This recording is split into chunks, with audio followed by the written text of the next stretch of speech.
So I grew up in the huge town of Roberts, Idaho. Best decision we've ever made, and something we never thought we could do, was to come back home. And we are super grateful to be home. Rigby's home. My wife also grew up here. We love this whole area, the southeast Idaho area. It's awesome. The favorite part is maybe not actually the work, it's meeting the people. Talking to different people, you meet a lot of different people doing this job. And the cool thing is, it's not just the patients we have, which are awesome. Our staff here they're just unique. I've had a lot of different staffs in my career, and this one is the best I've ever seen. They're just nice people. They're all from here. They're great people. So they're a lot of fun to be with. We have a lot of fun at work. The staff is so understanding. They've been doing this for a long time. So I'm grateful to be here. It's great.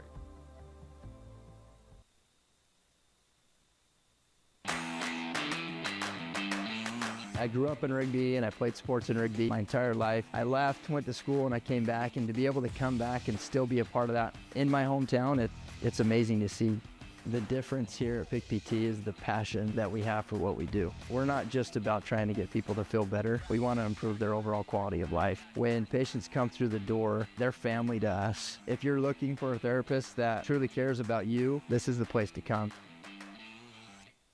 I don't only come to Rigby Physical Therapy after recovering from an injury. I come here to get stronger, and it's definitely been a game changer for me.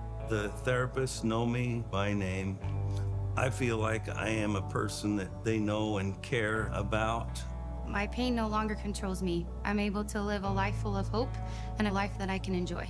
After coming to PT and putting a lot of hard work in, I'm able to do the things that I love to do again. Hey there, Rigby football fans.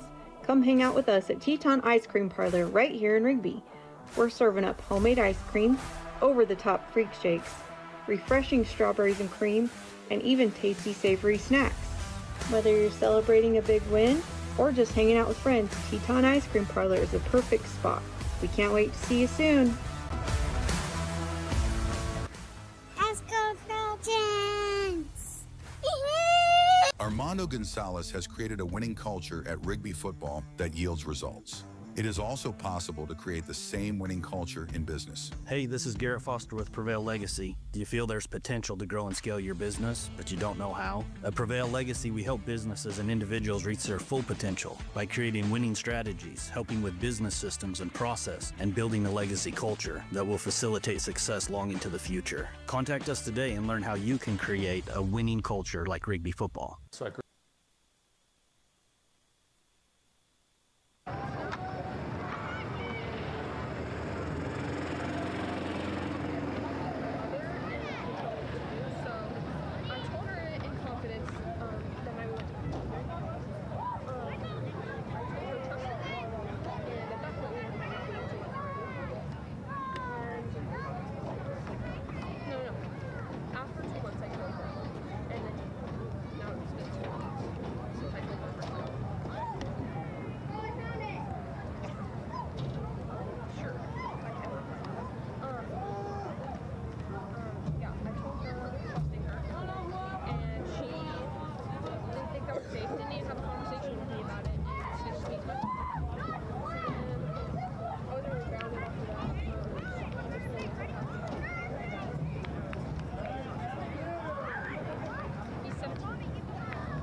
Sports in Rigby my entire life. I left, went to school, and I came back.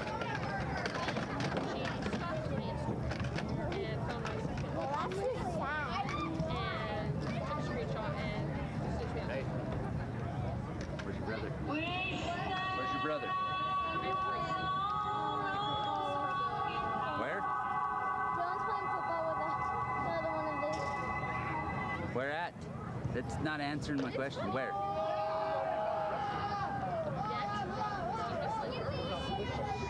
Still wrestling.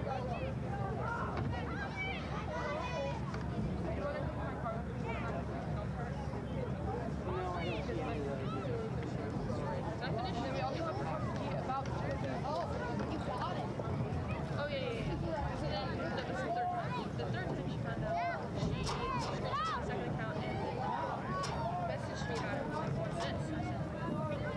Because I posted it. And I said, and was like, have a full conversation. Didn't talk to me. Didn't even have a full conversation.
School. Please remember that sportsmanship is a top priority of our schools, the Idaho High School Activities Association, and the Student Advisory Council. You're paid a complimentary admission to this event entitles you to enjoy and the exhibition of skills developed by our students in an educational setting. Please give the participating athletes your positive encouragement and support. Your effort to applaud the talent of all players will be appreciated. Booing, taunting, or intimidating the officials and the opponents is unfriendly and unacceptable. Please be an example to those around you. At this time, we would like to thank Idaho's Dairy Farm Families and Dairy West as the official sponsor of Idaho High School Activities Association. Thank you, Dairy West. And apparently she's dating Kobe, Mason, broken arm.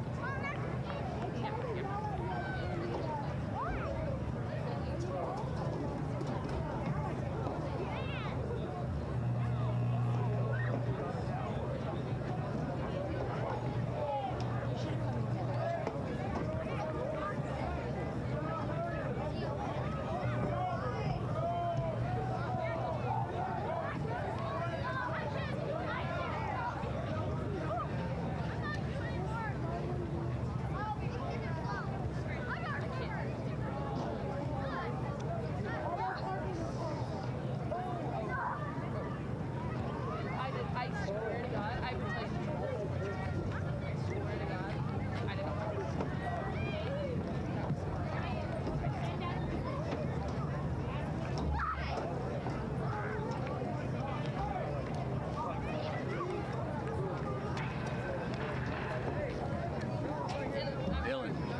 Dylan, Ethan, where's your guys' stuff at? Your bag. Charlie and Reagan. Where are you guys sitting right there? Who's with you? What's up, Avery? Allie wouldn't want to sit with us because he's off doing other stuff. Yeah. But our other friends are here, like McKinley? McKinley. I don't know who. Do I know who McKinley is? She's kind of the popular girl Oh, yeah? in 6th grade. Oh. Then I was like, no, I mean, like, why wait? And then you came around and I was like, why do we think so alike? So they went and they But I didn't take on my game. So there's like some kids that are walking around with like 3 rings. Look, I saved the tiny one. Where's your candy? It's all in there. I need to go put it in. It says that part, You Rick. can all hold it. Hey, Ethan, come here. I'm gonna go put it in my lunchbox. You're gonna go put all of it in the truck. Can you get Sit in the truck too. Ethan, bring your bag. I'm gonna go. Great hitters with your jerseys tonight can help us with the T on the introduction. Give it to Adley. He's gonna go put it in the truck. I'm not gonna take my. If I take It's going to be put into the truck and locked in there, okay? No, not that sucker. Not that sucker. Not that sucker. You are going to come back. You're gonna lock that stuff in the truck and come back. Adley, you're gonna walk around. Adley, I'm not I've been discussing. standing all day. Come here. I'm We'd not. like to thank our student council and all of our clubs for putting on the tailgate. Dad, do you have water? No. We'll go get drinks. I'll send money with Adley to go Well, get this is drinks. what you get. Adley. I'm not putting it in. I'm gonna send you some money to go get some drinks. Can you send money with us so we can get no water? What do you want?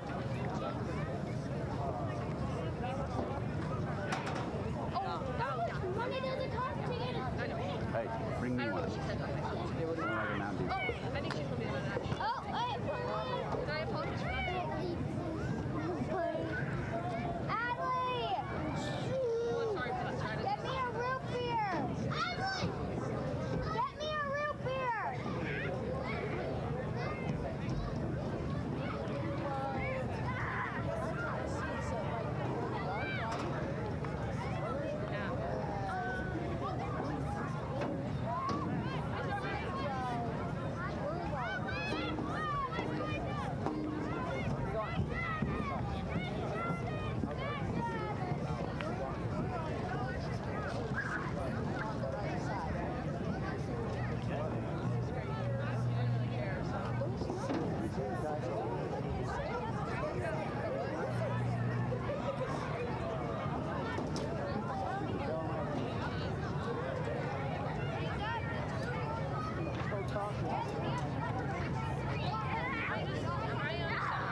ever say anything to your mom? No, I told my dad, and he talked to my mom and about it, and they were like, basically manipulated him into doing what he wanted. And then about a year later, that's when he got on the phone, everything, my dad. Huh? State. You found out right after state, right? No, I found out before season started. No, you found out. You were crying at the dinner after state. Oh, right. That was, I don't know what that was. Oh. I know it was something about your parents. Trexton went with my dad, and my dad and Trexton's like, my mom's house. Mom's house? She was already like, Yeah. already at the time? Yeah, and they drove by and his family.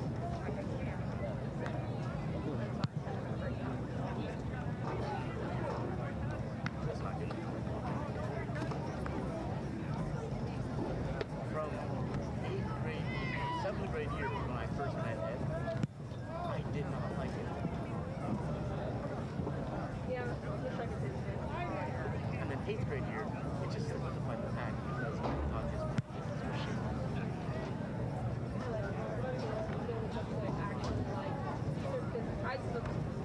I'd still take the practice. Well, I met Liger. I'd take his practice. Once again, support our student council and clubs on the south end of the field where the tailgating is happening. Why do we need to run for certain things? We're not track stars. Like, I get me to shape life. I would rather go back. Maybe somebody here and there, but like, His practices felt like just a bunch of standing around for a half an hour. So that's just my wrestling. You should let me drive. I'm a better driver than that. I haven't crashed yet. I haven't crashed it. City where everybody knows my name. Take me back to the people that call my people, yeah. I'm a long way from my city, my city. From my city, my city.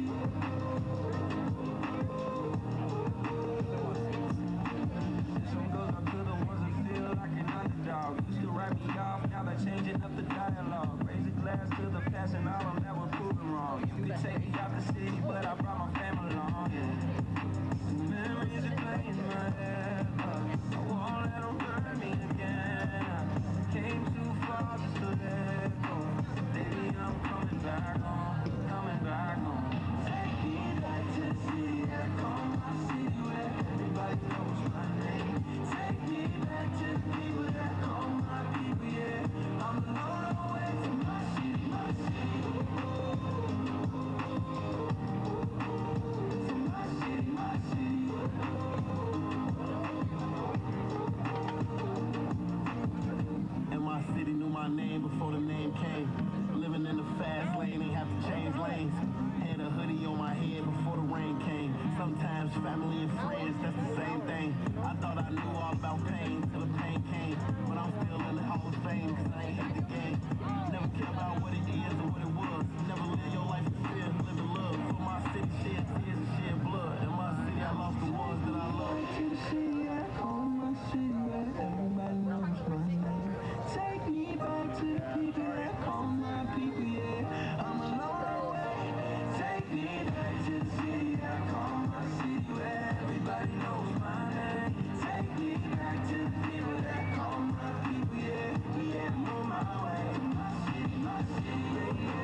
came back, and to be able to come back and still be a part of that in my hometown, it's amazing to see. And the difference here at Big PP is the passion that we have for what we do. We're not just about trying to get people to feel better. We want to improve their overall quality of life. When patients come through the door, they're family to us. If you're looking for a therapist that truly cares about you, this is the place to come. I don't only come to Rigby Physical Therapy after recovering from an injury. I come here to get stronger, and it's definitely been a game changer for me. The therapists know me by name. I feel like I am a person that they know and care about. My pain no longer controls me. I'm able to live a life full of hope and a life that I can enjoy. After coming to PT and putting a lot of hard work in, I'm able to do the things that I love to do again. Hey there, Rigby football fans. Come hang out with us at Teton Ice Cream Parlor right here in Rigby. We're serving up homemade ice cream, over-the-top freak shakes, refreshing strawberries and cream, and even tasty savory snacks. Whether you're celebrating a big win or just hanging out with friends, Teton Ice Cream Parlor is the perfect spot. We can't wait to see you soon.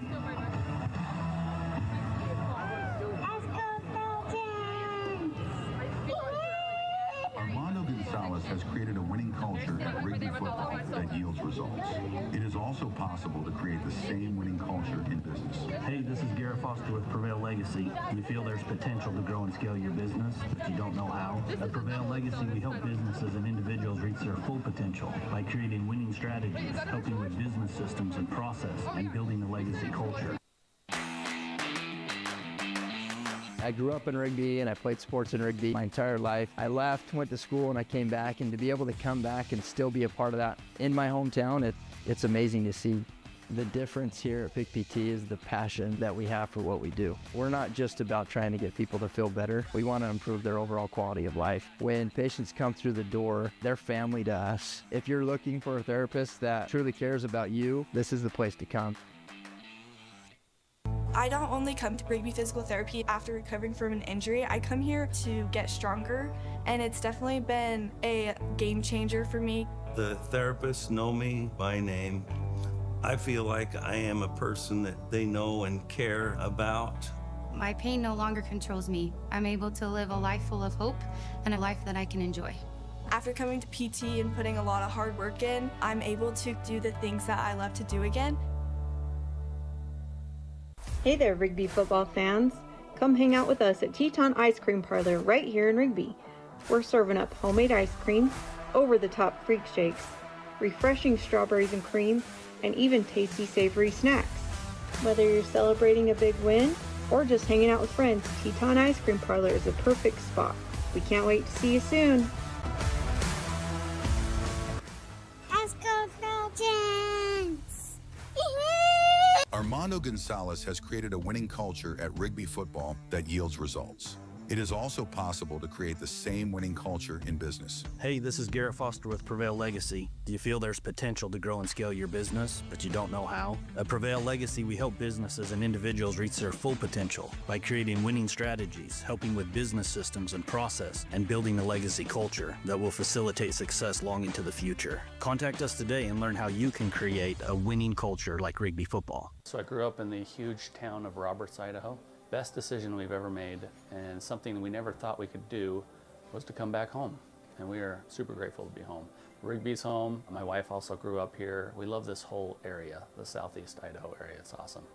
The favorite part is maybe not actually the work, it's meeting the people. Talking to different people, you meet a lot of different people doing this job. And the cool thing is, it's not just the patients we have, which are awesome. Our staff here they're just unique. I've had a lot of different staffs in my career, and this one is the best I've ever seen. They're just nice people. They're all from here. They're great people. So they're a lot of fun to be with. We have a lot of fun at work. The staff is so understanding. They've been doing this for a long time. So I'm grateful to be here. It's great.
shout out to our broadcasting team.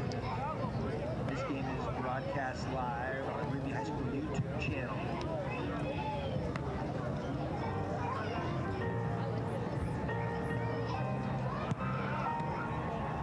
You know I'm back, like I never left.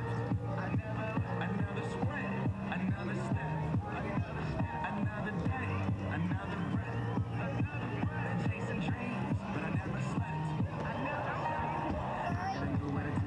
Sunlight was a piece of mine. Sneaking a pine, I can sleep when I die. Want a piece of the pie, got the keys to the ride and shit. I'm straight. I'm on my way, get on my way. I'm running late. What can I say? I heard you died twice. Once when they bury you in the grave, and the second time is the last time that somebody mentions your name. So when I leave here on this earth, did I take more than I gave? Did I look out for the people? Or did I do it all for fame? Legend is Exodus, searching for euphoria. Trudging through the mud to find the present, no ignoring. Got 20,000 deep up in the street like we some warriors. My mama told me never bow your head. I feel glorious, glorious. Got a chance to start again. I was born for this, so I am not confident. I made it through the darkest part of the night, and now I see the sunrise. Now I feel glorious, glorious. I feel glorious, glorious. I'm feeling glorious. The crib looking victorious. You know that we've been going since we hopped up at DeLorean. Yeah, we went. I'm gone. Things are just things. They don't make you who you are. Can't pack up for you haul and take it with you when you're gone. We posted on the porch, my family's glasses to the stars. My grandma smiling down on me like, that boy got bars. Okay, yes I do. I said amen and hallelujah. Let me testify to another morning. A morning won't let self get in my way. I got my breath, I got my faith, and I remember why I came. Glorious, glorious. Got a chance to start again. I was born for this, so I am not confident. I made it through the darkest part of the night, and now I see the sunrise. Now I feel glorious, glorious. I feel glorious, glorious. We gon' be alright, right on my life. When I open my eyes, I see you shine. We're planting our flag, ain't no understand. The world is our friend. We gon' be alright, Mess with the bracelet? when I open my eyes, I see you shine. We're planting our flag, ain't no understand. The world is our friend. Glorious, glorious. Got a chance to start again. I was born for this, so I am not confident. I made it through the darkest part of the night, and now I see the sunrise. Now I feel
that way. I low key feel like Foxwood. I just now got started. Got views on popping. My diamonds gone retarded. Your girl on deck is a I just wanna rollie with a dapper red. I already got some designer to all in my pants. I just want some ice on my wrist so I look better when I dance. I be looking at it, put you in a trance. I just wanna rollie with a dapper red. I already got some designer to all in my pants. I just want some ice on my wrist.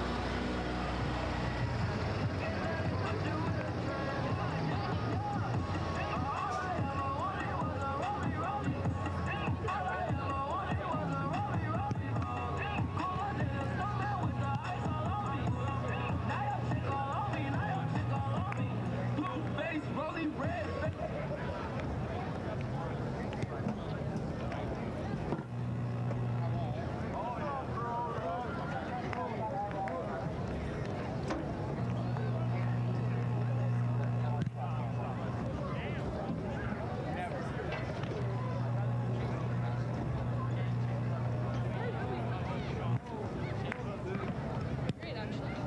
Well, I'm sure when they pick numbers, it was really a thing.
I think I'll need it tonight.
couple.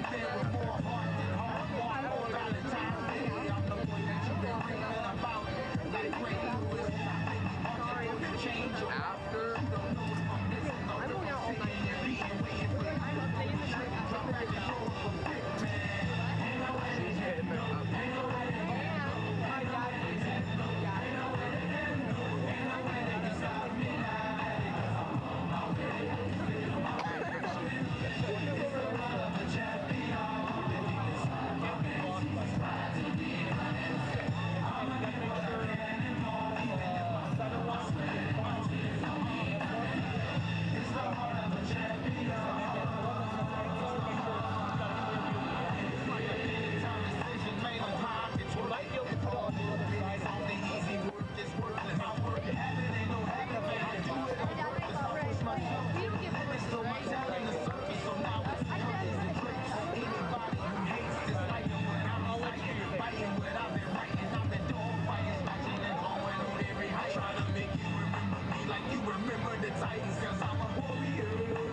your chest.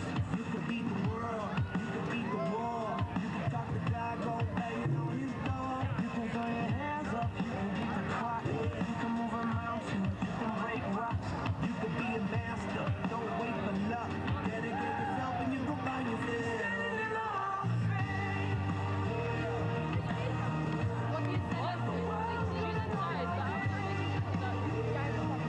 I would not try and do that. Because I'm sure she's gonna bring it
in Korea, you don't have to come.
Check 1, 2.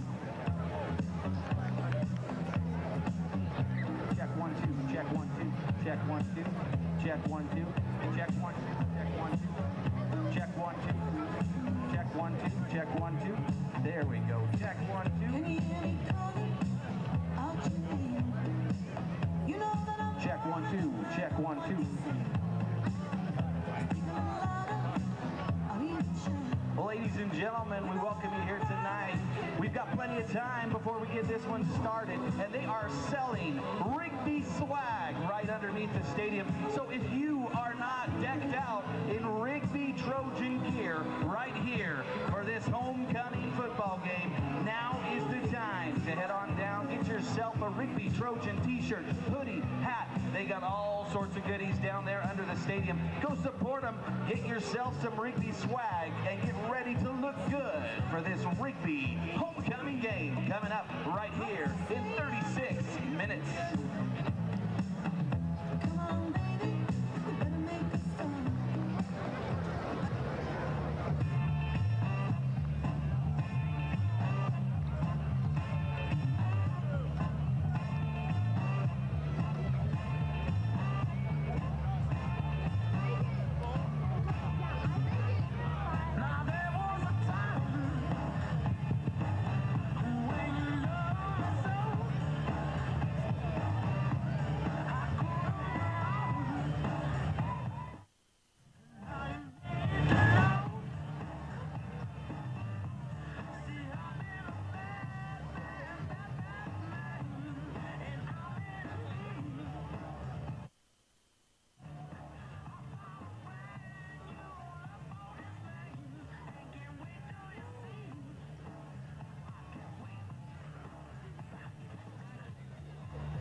Testing, 1, 2. Testing. We're not even hearing.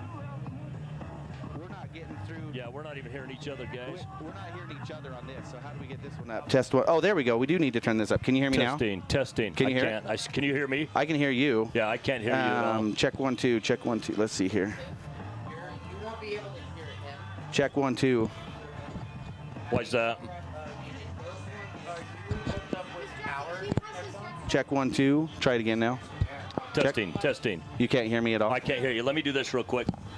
Which one is this one in? Let me get my headphones.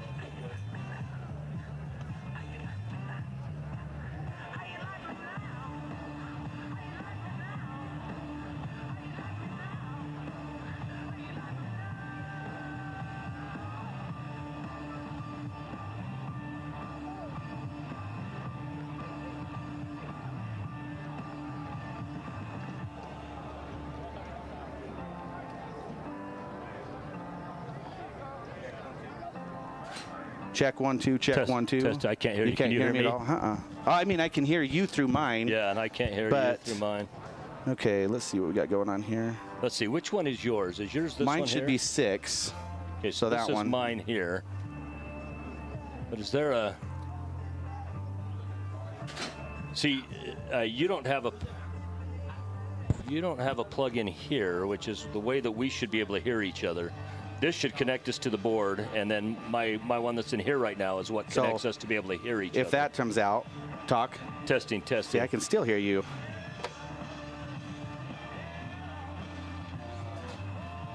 Trojan TV, check 1, 2. Check. It's just so you can pick up the sound coming from the board. These are so that you can pick up sound coming. Check 1, 2. Check 1, 2. Can you hear me at all now? So that it picks up your mic. Check 1, 2. Testing. I still can't hear you. You still can't hear me. But you can hear me, you say? I can hear you through the mic, through the headset. Okay. Check 1, 2. What's this middle one check here? Check 1, 2. Check 1, 2. Oh, that's the PA. Okay. Check 1, 2. Check 1, 2. Yeah, my only concern is not being able to hear him where we're separated across. Well, because once the fans get loud, you can start to hear that up in here.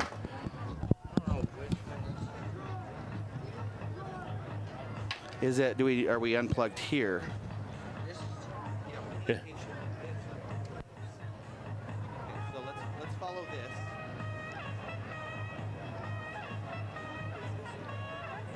And that goes into that. So it's in 6. That's the one. Okay. Oh, that's exactly why.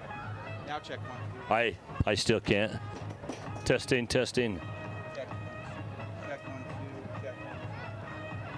Testing. Oh, his mic is down. Check 1, 2. Check 1. Now I've got you. I got you. Okay, there we go. And how are we check-wise on the actual board? Testing. Okay, yeah, now I can hear it. Okay, so we should be good on this now. Okay. You can hear me, right? I can hear you.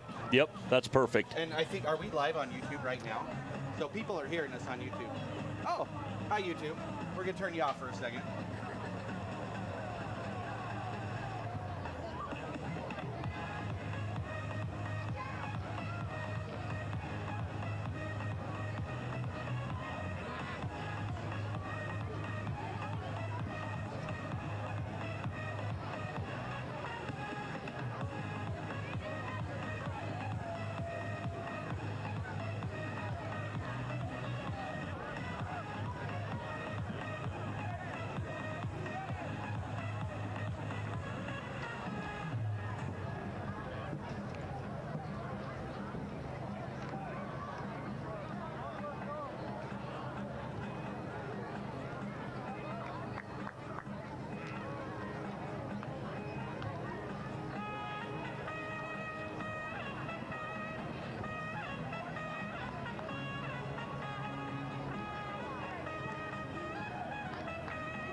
Check 1, 2. Check 1, 2.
Welcome into IdahoSports.com Game Streams production. This is the East Idaho Game Night presented by Project Filter, Your Health Idaho, Valleywide Cooperative, and the Idaho Office of Highway Safety. Additional coverage on IdahoSports.com is also presented by the Teton Auto Group and, of course, Levitt Select. Tonight we come to you live from Rigby High School, where the Highland Rams will come into town to face your reigning state champions, the Rigby Trojans. Rigby, of course, homecoming 2025 as well. Everyone, my name is Lance Taylor. Welcome into our broadcast. I'm joined tonight by Adam Hall. Adam's going to be on double duty tonight. He's got some PA that he's going to do. He's also going to do some color commentary as well. Am I on? Can you hear me okay, Lance? There we go. Now I can hear me better. There you go. I love doing this. I love being the PA announcer. I have a good time doing it. I love doing the play-by-play as well. The fans have heard me on play-by-play with the JV team, so I'm glad to be the color commentary with the professional here, because they're probably ready to hear somebody that knows what they're talking about. Well, it's going to be a lot of fun tonight. Let's talk first of all about the Highland Rams coming in. Highland 5-1 on the season. Both teams have one loss coming into this ball game. Highland played in week 0. They played a game against the Nevada team. We'll get to that shortly in week 0, but they come into this game with one loss. However, it was a massive loss, 70-3 against Sky Ridge out of Utah, and that took place on their home field. Always a tough one to hit there. But as we look at them, they knocked off Legacy Nevada 30-0. That was to start the season. Then in the Rocky Mountain Rumble, they played Slam Academy. That game never came to an end. There was a gruesome injury that happened in the 4th period. The players couldn't even continue. It was so hard mentally on the players. So that game ended. However, rather than being a forfeit, the score for that game was already 35-13 in favor of Rigby. Pardon me, in favor of Highland. Then they knocked off Lake City 16-0. Thunder Ridge, so they do have a conference game under their belt, something that tonight is the first conference game for Rigby. They knocked off Thunder Ridge 38-23, and then Pocatello last week, a game that I brought to you live here on IdahoSports.com. That was at Lookout Field. Close game going into the 4th quarter. In fact, it was 14-7, and then the score ends up being 32-7 by the end of the field. Highland has that big loss to Skyridge, though, is what sticks out for them. Let's talk just a little bit about some of their players. Top passer right now, Keaton Belknap. Keaton Belknap, the transfer from Marsh Valley. Now, Marsh Valley's got a good record when it comes to transferring. Most of us remember Kenyon Sadiq. He went from Marsh Valley, went up to Skyline, and of course now he's top receiver for University of Oregon, and will certainly be an NFL pick this next year. He's been a great player. Jacob Vincent comes in as well, and what they've been doing is 1 quarter on, 1 quarter off for each of the quarterbacks. We'll see how that goes tonight. And of course, their leading rusher on that team is Cedric Mitchell. He's a twin. His brother Malachi is on the team as well. He's a linebacker. Cedric Mitchell and Malachi are both track it verified athletes for colleges to recruit. We'll talk about that as time moves forward in the game as well. Their leading receiver, Kona Baldwin, 16 receptions for 206 yards, but Mitchell, he is the all-do-it man. He's their second leading receiver as well. Leading in tackles is his twin brother, Malachi. He's got 45 solo tackles on the year. Let's talk now about Rigby. Yeah, Rigby looking good. I think Rigby, same thing. They've got a loss on their record. It was when they went up to Bishop Kelly. A lot of fans were kind of wondering what the heck happened after they took out a couple of big Utah teams. It's kind of been an interesting season after they had just an amazing, first game and really took Coeur d'Alene right here at home. The very next game down at the Rocky Mountain Rumble with Woods Cross, and of course that was a fun game to announce, and on a blocked field goal that they ran it back down, and then a Hail Mary to win the game. Absolutely awesome, and that got Rigby fans pumped up. The very next week down in Syracuse, Rigby, I think a lot of fans were wondering, are we going to be able to take out the number 4 team in Utah? Yeah, in fact, Syracuse is a very, very good team. In fact, they were a little unexpected when they came into the season, and that's a team that very well could find themselves in the state championship game. Absolutely. So after they took that, another quick win. Do I need to go up? How do we get my volume up? They're saying my volume's not up very loud. It's all the way up right here. Can you hear me better now? Maybe we try that. Okay, so anyway, sorry. We had the technical crew saying maybe we need to fix a couple things there, Lance, but we got it taken care of. So one way or another, Rigby taking out the Syracuse, it was it was a tight game, though. So, a lot of work went into it. And then, of course, they went to Bishop Kelly and had their first loss. They did have a lot of people. They had a lot of injuries that game. So we didn't have a top rusher, Amani Morrell, running that game at all. There was quite a few injuries. I don't even know them all, but I remember talking to coaches and hearing there was a lot. But, of course, they came back and looked as good as could be against Lewiston when we went up to University of Montana and played them on the college turf there. So, they've had a loss. This is their first district game.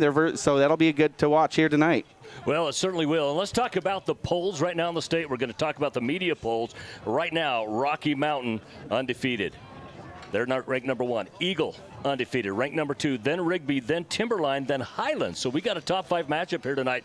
There were 3 undefeated teams in the 6A rank going into last night. However, Timberline had a game last night. They played Middleton, and they lost 26-12. And so now we just got the 2 undefeated teams. And right now, it's kind of in the 6A. It's Rocky Mountains to lose right now. Rocky Mountain is a very, very good team. Rocky Mountain has always looked good. They are a tough team, and I think Rigby, it's always that team that Rigby is. I don't think they're scared of them, but it's always that team that the fans are scared of. As a Rigby fan, we go down there, and I've got family down there, so we're always staying down there when they play. It's always fun to watch Rigby and Rocky, and if it's not Rigby in the state championship, it seems like it's Rocky. Yeah, and Rocky's been a very good team. They're not an old school. They haven't been around for a long time. Of course, your newest school up there is Owyhee as far as the 6A schools go.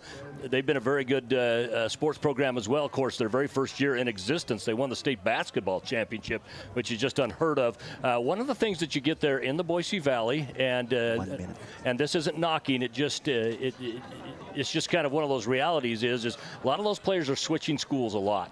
And so one year to the next, a kid that you saw as a junior one year at one school might be at another school the next year. There's just some different things that go on, and so that can make them a little scary too, because talent can refill up in those pools awfully quick. Well, we're Absolutely. getting down to homecoming time here, so we're going to switch back over as far as the PA goes, send Adam over to the PA. He's going to get some things going. We're going to leave everything down on the field as well. I'm going to take a break here. We'll be back for the Star Spangled Banner, but some more announcements before.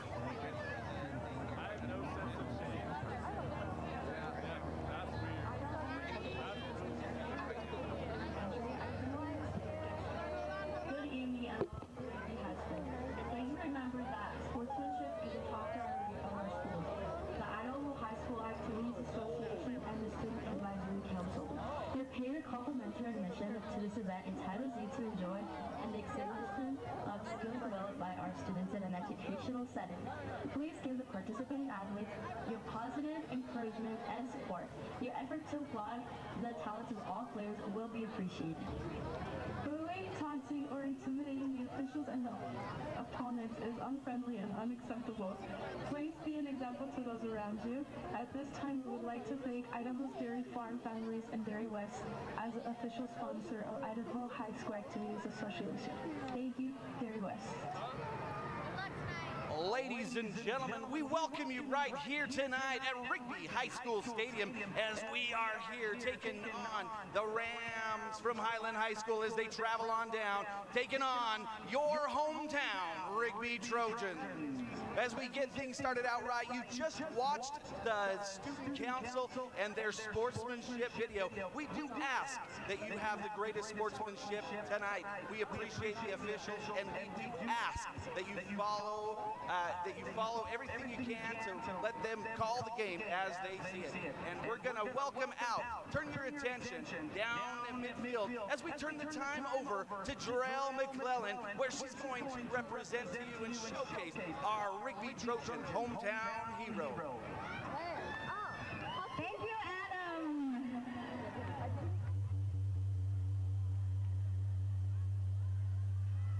All right. We're going to get everybody out here. That's way loud. You need to turn her down. Turn her down. You see which one is Okay, announcing the 2025 Rigby hometown hero, Amanda Hickman.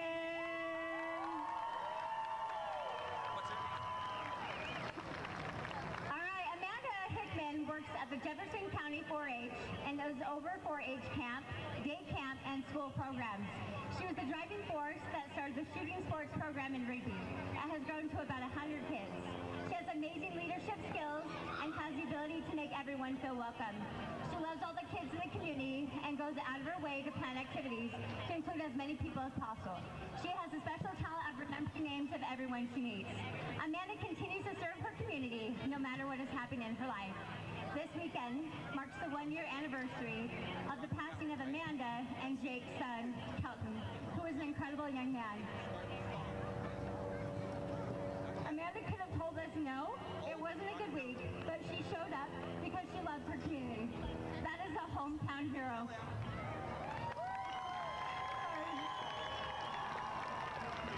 Tonight, we have a special surprise for Amanda. We'd like to welcome out Shady Bigelow with Rockwell Homes. She's right there. That is Shady. Shady is giving a $1,000 check to Amanda and another $1,000 check to a foundation of Amanda's choice. Amanda has chosen Rigby FFA in honor of Kelton Hickman and all he contributed to the FFA program. Amanda, from all of us, thank you for being a Rigby hometown hero.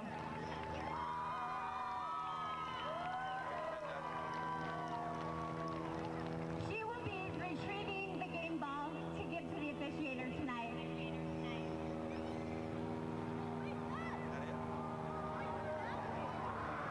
Ladies and gentlemen, one more big round of applause for our hometown hero, Amanda Hickman. What's he doing?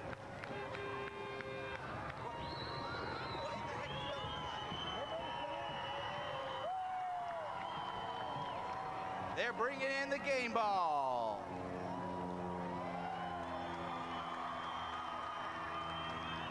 A huge round of applause. That's Marshall Davis as he brings in the game ball to hand the game ball over to the Trojan mascot.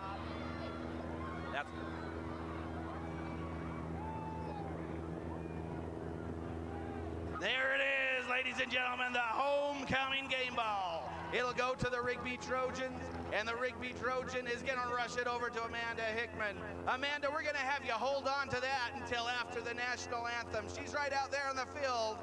There she is at the 45-yard line. Amanda, hold on to that for us for just a bit. We're going to hand that over to the officiating crew in just a bit. Ladies and gentlemen, there's our flyover. Jared Stoll from Fibercom flying the chopper tonight that let Marshall Davis out. And there's the plane. A big flyover right here at Rigby High School. We've got a lot of fun coming up in just a few minutes. I'm going to have you bring out your cell phones, bring out your flashlights, and we're going to be starting this out right in just 2 minutes right here as we bring out the Rigby Trojan team coming up in 2 minutes.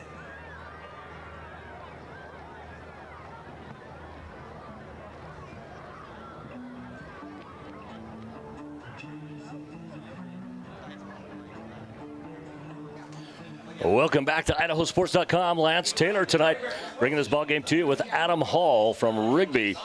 Let's go over our power boosters for tonight.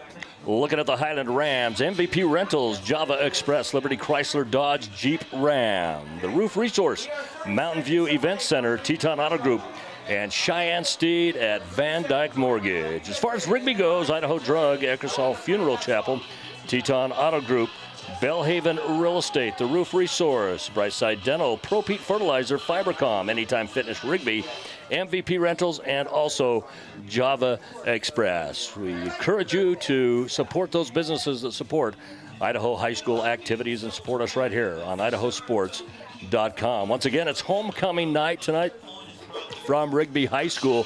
Really neat as we had the parachuter come in and bring the game ball. We had the flyover with the helicopter, flyover with the airplane. It was a lot of fun tonight for the fans here at Rigby High School, and this should be a heck of a ball game. For Highland, this is their second conference matchup of the season. They did play Thunder Ridge, picking up the victory down there 2 weeks ago. And for Rigby, this is game number 1 in conference and should be a heck of a game as well this here. The 6A High Country Conference.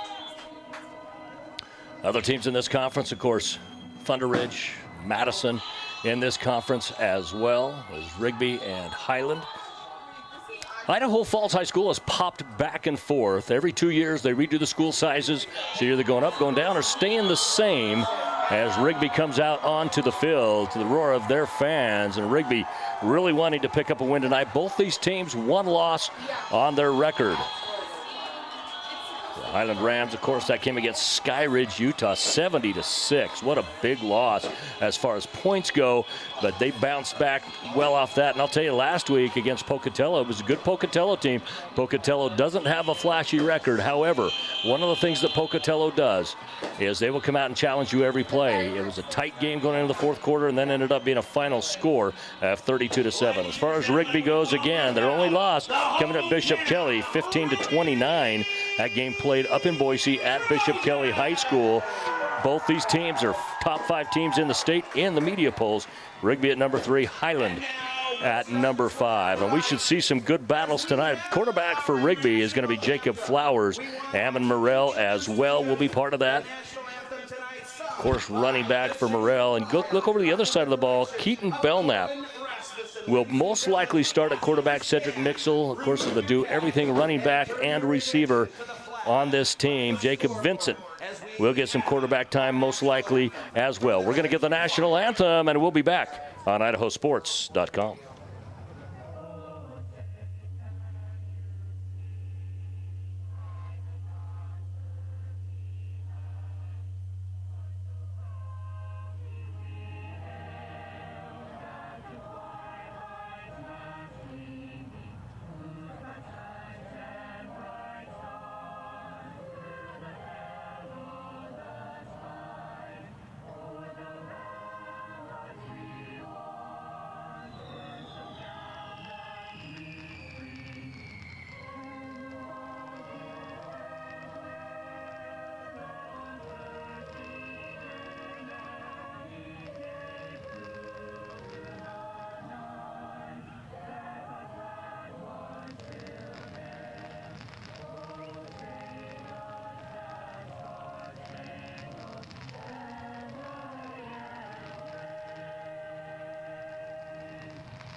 Ladies and gentlemen, one more time for the Rigby Chamber Choir. And PA announcer Adam Hall, who's joining us on color tonight, really getting his fans riled up here at Rigby High School. They got the fireworks going off after they brought the team out onto the field. What a beautiful rendition of the Star Spangled Banner that hopefully you could hear. We got the gain up a little bit. Hopefully you can hear on that as well. A lot of other good games going on around the state. And you're going to want to pay attention to what is going on, because we're getting to the, point of the season where your wins and losses start to matter, starts to determine where your placement is going to be as you go into the state tournament, if you're able to make it to the state tournament.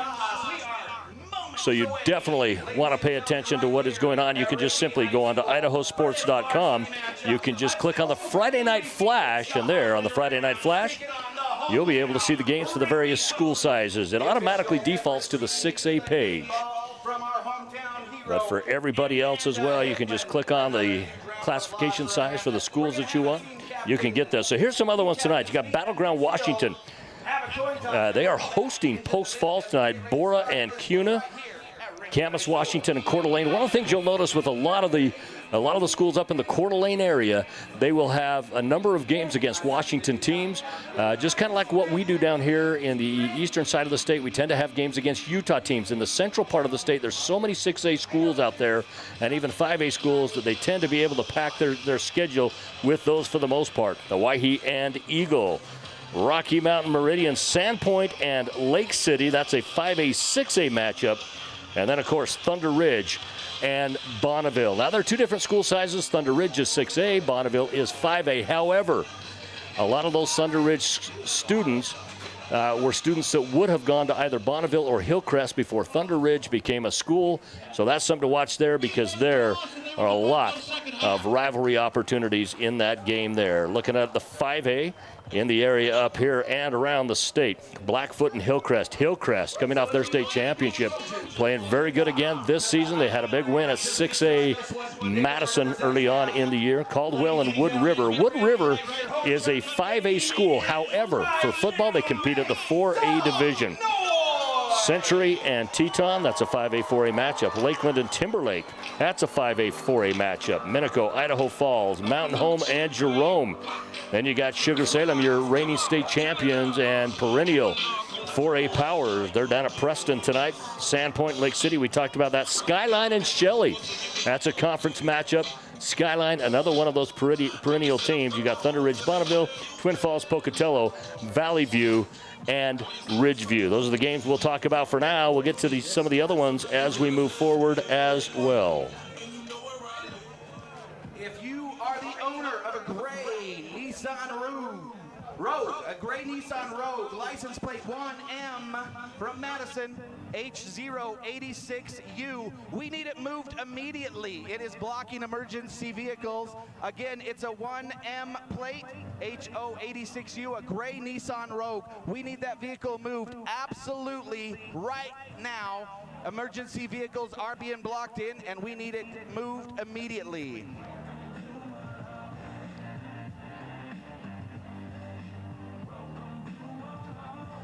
All right, ladies and gentlemen, here we go. The kickoff coming your way right now at Rigby High School. There we are now, kicking off from Rigby. And it's going to be Rigby kicking off, of course, to Highland. On the return for Highland, it's going to be number 0, Almond. And last week, Almond had a very good game against crosstown rival Pocatello in a 5A, 6A matchup. Almond, you know, in the first half, we didn't hear of him a lot. In the second half, he really took over, had one heck of a ball game there, and did affect the outcome. So Almond is one of those that, if possible, you try to keep it away from him in a kickoff set or a punt set, because Almond can turn it up, and he tends to go up the sideline. Now we're going to go from the shotgun.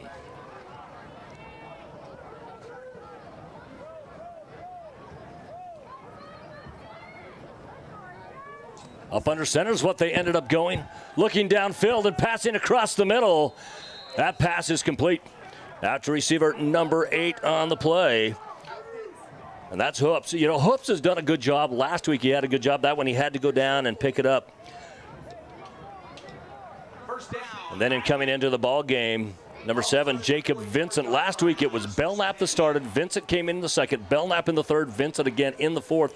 It's going to be Vincent here, because when Belknap was not playing quarterback, he was a very effective receiver last night as well. We got trips up top. Twins near us. Single in the backfield. It's just the quarterback. Pass drops incomplete. That's Cedric Mitchell. One of the things that Cedric Mitchell does for his team is he is exceptional at getting upfield after the catch. He's one of those track it verified athletes that we spoke about.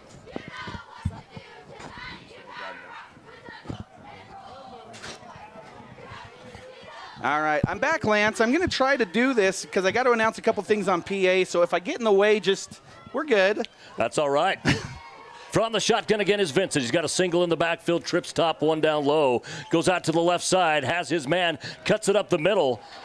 And right now, Tingy, as Tingy, you know, Tingy's another one of those. One of the things you'll find with both these teams is they are not single-dimensional teams. Both these teams have a lot of athletes that can hurt you. But right now, it's going to be a 3rd down and 8, and that miss from Maxwell, from Mitchell, is catching up with him now. He had that kind of easy one across the middle that just fell. And you know what? That happens. We saw it last night in a good NFL game. And here comes the noise from the Rigby fans on a 3rd down. He was brought down by Balsmeyer on the last play. Boston Balsmeyer's been big. Across the middle.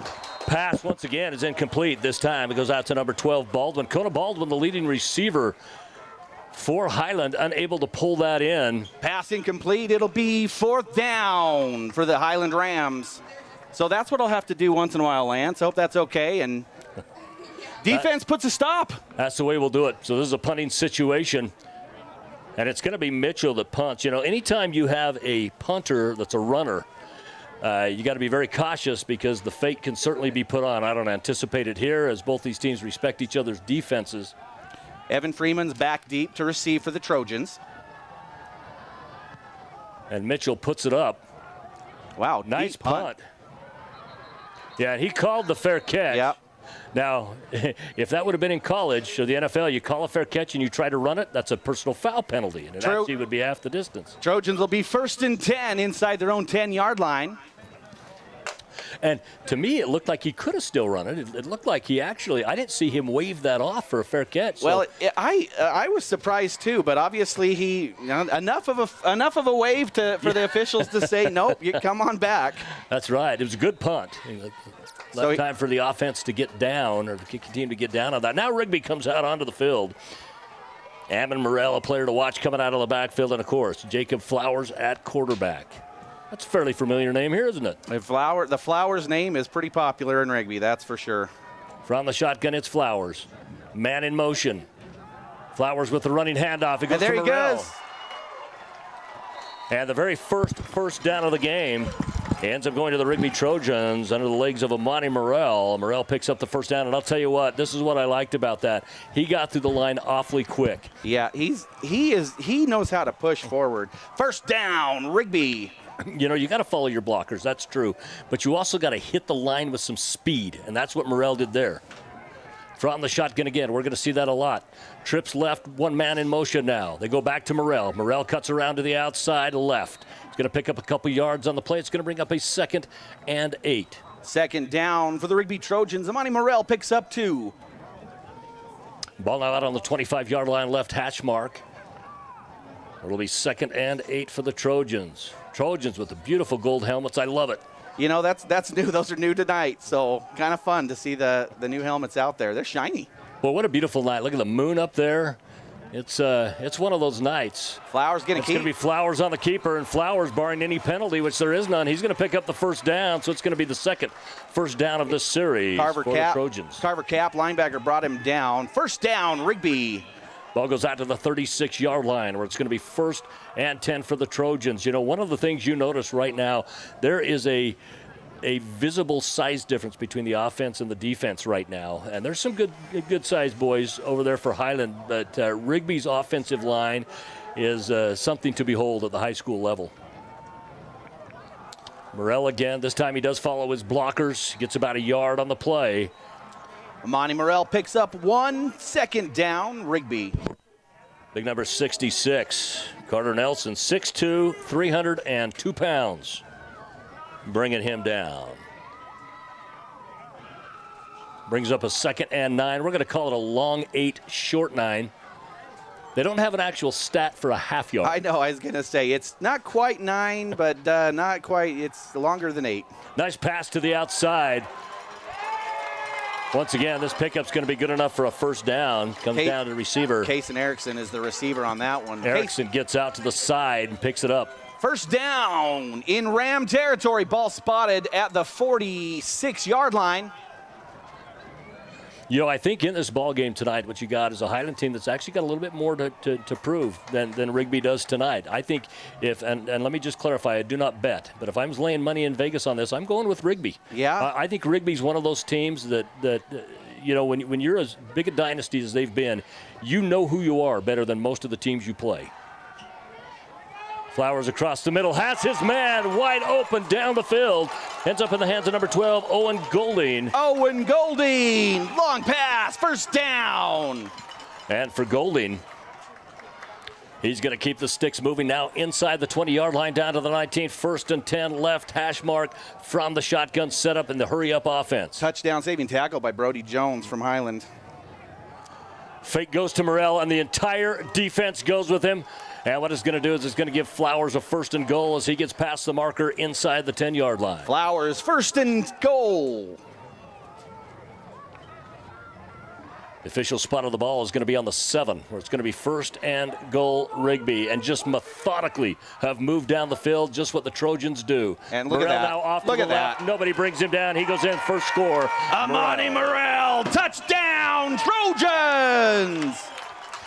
You know, and that's the Trojan recipe right there. You know, get down there. It's Flowers and Morrell, and they'll kick it out to Owen Golding, who is fast. Owen Golding knows how to run, and my son got to run track with him before he graduated last year, and Owen Golding is super fun to watch on the track, not only just in football, everywhere. He is quick. Well, track is one of those sports. This is what I tell people. I also help coach high school track and help pay my way through college. I love it. And one of the things that you get is the extra point is good as well. One of the things that you get with track, no matter what your sport is, track will make you better at it. Absolutely. I'm going to take some PA seconds. Rigby fans up 7-0 as the Trojans will kick off to the Highland Rams coming up. Just a quick update. The hoodies are $10. The T-shirts are $5. So if you want to head on down to the stadium, you can get your... So it's going to be a little tricky here going back and forth from PA to color commentating, but we got it. And Rigby's going to kick off to Highland, and Highland finds themselves down early. And one of the things that you do not want to do is find yourself down early in a ball game against Rigby. Rigby is a very tough team to come back from behind on, and again, that can be a nightmare scenario for Highland as you find yourself down. Now, if you're Highland, what can you do? You can come out and respond. You can put it in the hands of Cedric Mitchell. He's one of your players. You can put it in the hands of Belknap. Belknap, the Marsh Valley transfer. So there's a lot of things and a lot of weapons that Highland has as well. But I'll tell you what, Rigby just did what Rigby does best. And here's Andrew James. He's a good kicker. It's kind of been fun to watch him kind of advance, too, as he goes. He put the extra point through. Pretty piece of cake. Low kick, but, oh, little fumble. It's going to end up in the hands of Almond. And for Almond, he's going to take it, scoot out to the outside, get across the 15-yard line. And then I'll tell you what, right there, Rigby and Almond, he had a decent return on his first time. This time, the Rigby defense came down and put the stop on. Oh, I would be scared out of my mind, Lance, to have that ball coming at me that fast and grab it. I'd be at the 4-yard line. I would just get out of the way and say, "Yeah, I don't even want a chance." Let it go through. Let's take it out on the 20. But yeah, as it is, this is the thing you get. High school kids are competitive, and high school kids look at everything and say, "I can do that." Exactly. They're definitely more athletic than I ever was when I was in high school. That's for sure. But nevertheless, 1st and 10 for Highland. It's a whole different game.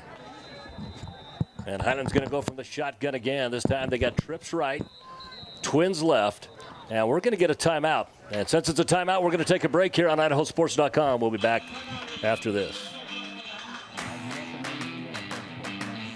I grew up in Rigby, and I played sports in Rigby my entire life. I left, went to school, and I came back, and to be able to come back and still be a part of that in my hometown, it's amazing to see.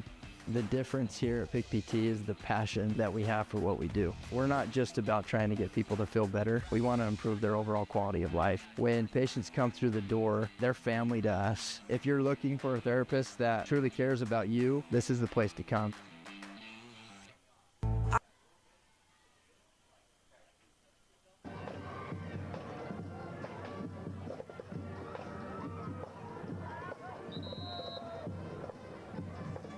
Welcome back to Rigby High School. Coming out of the timeout, Highland saw something they did not like. They're going to go back to the shotgun. They're going to come out in the exact same set with the trips right and twins left. No one in the backfield. This is now their 3rd play they've run with an empty backfield, other than, of course, the quarterback. Across the middle. This is a good pickup. Down the field they go, and this goes out to trusty number 9, Keaton Belknap. We talked about Belknap last week. Belknap quarterback the first quarter. Vincent the second. Belknap the third, and Vincent the fourth. This time it's been Vincent the whole way, but I'll tell you what, when Belknap was in last week as a receiver, he was very dangerous, and he's a tough defensive assignment because he's thick. Belknap on the reception. 1st and 10, Highland. The ball spotted at the 47. He was brought down by Tucker Clark. Tucker Clark's good in the backfield, and been fun to watch him. He's a senior defensive back there. Got to him. From the shotgun again, this time 2 in the backfield, 1 in motion. It's Ullman. It's going to be, I think this is going to be on the defense. I think it's so, going to be too. encroachment on the defense. It's going to be a 5-yard penalty. Bring up a 1st and 5. That's always a good trivia question. How can you end up in a 1st and 5? Well, yeah. There you go. That's defensive that's a good point. penalty. Free 5 yards for the Highland Rams, and it's going to be 1st and 5 for the Rams in Trojan territory on the 48-yard line. So, guys, like we said, we're getting some PA announcing in here as well because right now Adam's doing dual duty, and it's actually kind of fun, guys. This is a unique way to broadcast, and I actually like it. It's kind of fun. Well, it's kind of been fun. Like, we've never had, when we do JV, we like to let them know. Sorry, I'll let you play on this one. So Mitchell, boy, I tell you, Mitchell bounced off the defense, ran back, was fortunate not to be brought down, and actually made something out of it. Picked up 2 yards on the play, brings up a 2nd and 3. Tackled by Ethan Hickman, 2nd and 3. It's been fun. We don't have anybody that does play-by-play when we've got the JV because you don't really have that. And so I said, if you'll cue me in, I'll do PA on this, and it's turned into kind of a fun gig for me. So.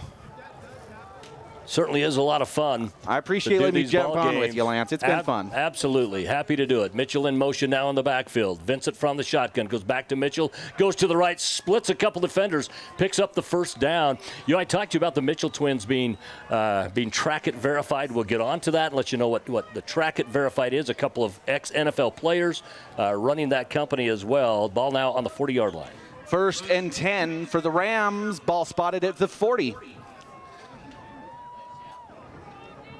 And now Highland, you know, after that first possession where they got kind of caught off guard just a little bit, now find themselves in a position where they're in move. They got a little bit of motion, a little bit of flow. Two in the backfield. Man in motion, going out. Looking downfield goes Vincent. He goes across the middle, has his man, it's complete. Dangerous pass, but nonetheless pilled in. Well, I think most of the defense thought he was going to go across the middle to Tingy or across the down, edge. Highland Rams. Ends up putting it in the hands of Baldwin. Kona Baldwin, the leading receiver on this team. And Baldwin's kind of one of those that sneaks up on you. He's not necessarily the fastest player out on the field, but he's one of the best route runners right now in Idaho when it comes to the 6A division. So now the Rams in the red zone here on the 15-yard line. Still can get a 1st down at the 5. Man in motion, it's Mitchell. Highland might have got away with a false start on that play. They go to Mitchell, and Mitchell scores a touchdown. Got it. Who was it that Mitchell got the touchdown there? Mitchell got the touchdown. Cedric Mitchell, touchdown, Highland. So next point coming for the Highland Rams as it's 6-7, and getting ready to tie it up are the Highland Rams. So Mitchell with the 15-yard pass reception, and that's another one of those things that Mitchell does. Mitchell has a lot of colleges after him right now, and he is fast. He is a kid that can take you down. That was a much different Highland offense than that first set, wasn't it? You know, usually with teams like this, you don't have a filling out process. You know each other so well, but it felt like that first possession was kind of a filling out process a little bit. All right, who's their kicker, Lance? Extra point up and good, and I didn't even pay attention to who the kicker was on this team. Actually, sorry, it is Seth Barchi. In fact, last week, Barchi, this was an interesting scenario last week when they were at Pocatello. Barchi had 2 kicks over 35 yards, but then he missed 2 extra points in a row. Back on the board at 7. It's going to be 7-7.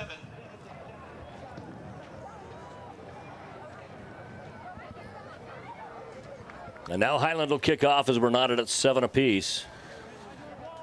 Yeah, much different offense. And sometimes, you know, I think the teams come out, they see the defense the first, and then they go back to the huddles. I'm sure coaches, right? I never played, but I got to assume the coaches are going back and saying, all right, this is what we're adjusting right after that first set. And well, and right now you see the defense for Rigby right over here at the television, right on the side of the track, you know, going over, hey, guys, this is some changes that we need to do.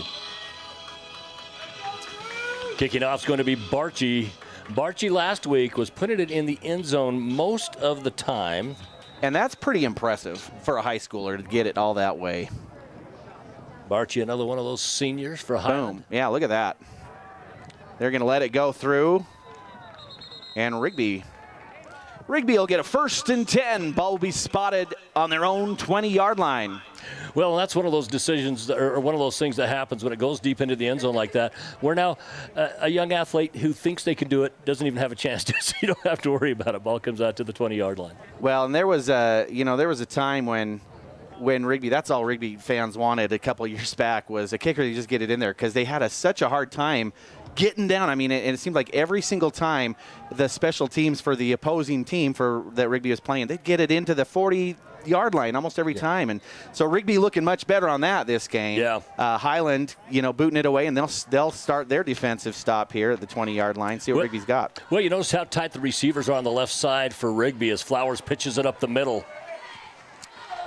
What a great pitch up the middle for Flowers. Ends up in the hands of number 85, Jackson Nelson. Jackson Nelson picks up 9. It'll be 2nd and 1 for the Trojans.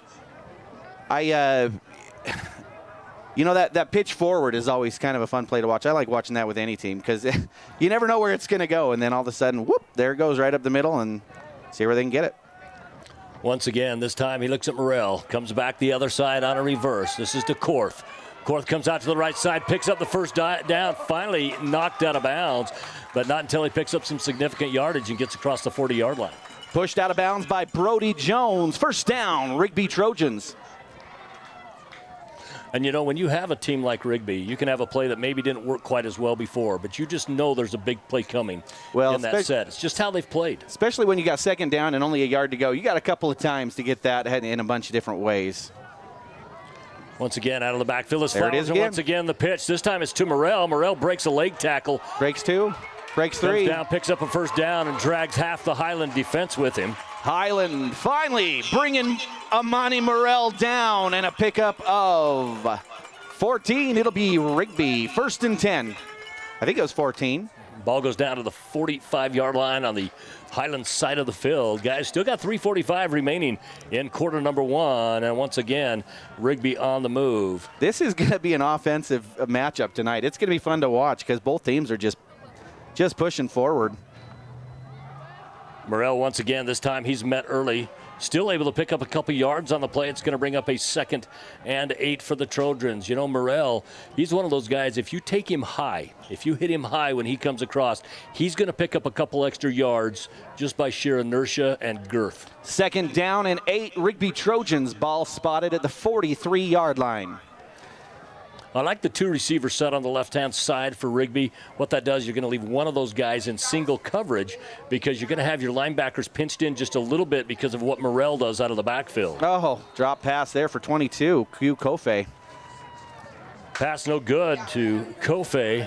Brings up a 3rd and 8. And now here's an interesting spot. This is usually 4-down territory for most high school teams. Usually when they're on the opposing side of the field, they're going to do that. However, we'll see what happens. If you're Highland, you pick up a big stop here, see if you can force Rigby into the punt.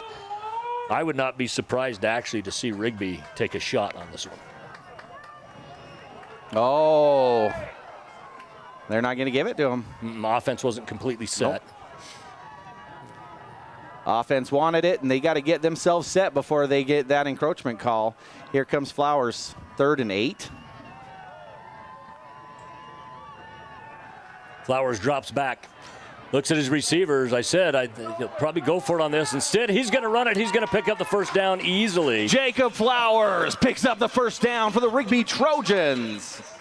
Ball goes all the way down to the 32-yard line on the Highland side of the field. And that's one of the things you do. I like it that they looked at taking that shot downfield. He looked off the defenders, was able to open that up and head out himself. And he truly, if he wanted to, he had 2 receivers open. He had his primary receiver, also had a check down on that, but chose it a little bit better to take the run. I guess there's one way to not get an incomplete pass, and that's hold on to it and run with it, huh? That's right. That's right. Handoff goes up the middle. It's going to be good enough for about a 3-yard gain, maybe even closer to 4 on the play. Brings up 2nd down. 2nd down and 6 for the Rigby Trojans. Morrell comes back on the field. Coming off number 22, Kofe. Of course, Kofe is a name we heard for a lot of years at Hillcrest. The Kofe name. Morrell now has it. He gets hit hard, but I'm telling you what, a single tackler it takes a few of them, doesn't it? Against Morrell. They've got to have at least one of the big boys. Morrell picks up 2 more, 3rd down and 4. Rigby. Got to have one of the big boys up front and then a second to come in on a gang tackle to bring him down and to stop him from just getting extra yardage. 3rd and very manageable now for Rigby, and what I would imagine is certainly 4-down territory for them. Man in motion, still in the backfield. There he goes. Flowers on the keeper, steps off a defender, steps to the right. Finally brought down, but not until he picks up the 1st down. Brought down this time by number 1, Wallace. Cody Wallace, the junior DB, came up and was able to pick up the tackle. Jacob Flowers on the run, picks up the 1st down for the Rigby Trojans. In the red zone now, Rigby Trojans looking at their 2nd chance. Ball on the 20-yard line, 1st and 10 for Rigby. Rigby now on the 3-receiver set, single up top, man in motion. It's Morrell, and a bad snap, and brought down in the backfield. Oh, it's still loose. It's still going, and finally Rigby pounces on it. Rigby able to get on the ball, finally recovered by number 54, Riker Serrano. Clock now nearing a minute, $1.04 to be exact. And it's going to be a 2nd and 13 for the Trojans. Yeah, I didn't see what happened, if it was just a bad snap or if Flowers wasn't watching for it, or if it kind of got snapped earlier. Yeah, it's a little hard to tell because of the dark uniform. Sometimes the dark ball, you can't see exactly who it bounced off of. Morrell in motion again, Flowers on the Look at that. Flowers goes up the middle, finally brought down, but he's flung forward, not backwards. That's right. Picks up an extra couple yards on the play. Flowers picks up maybe 10, I guess? Not 10. Not quite 10, but he ends up picking up about 8 on the play. Remember, Flowers picks up 8. It's going to be 3rd down and short. Now that's probably more medium.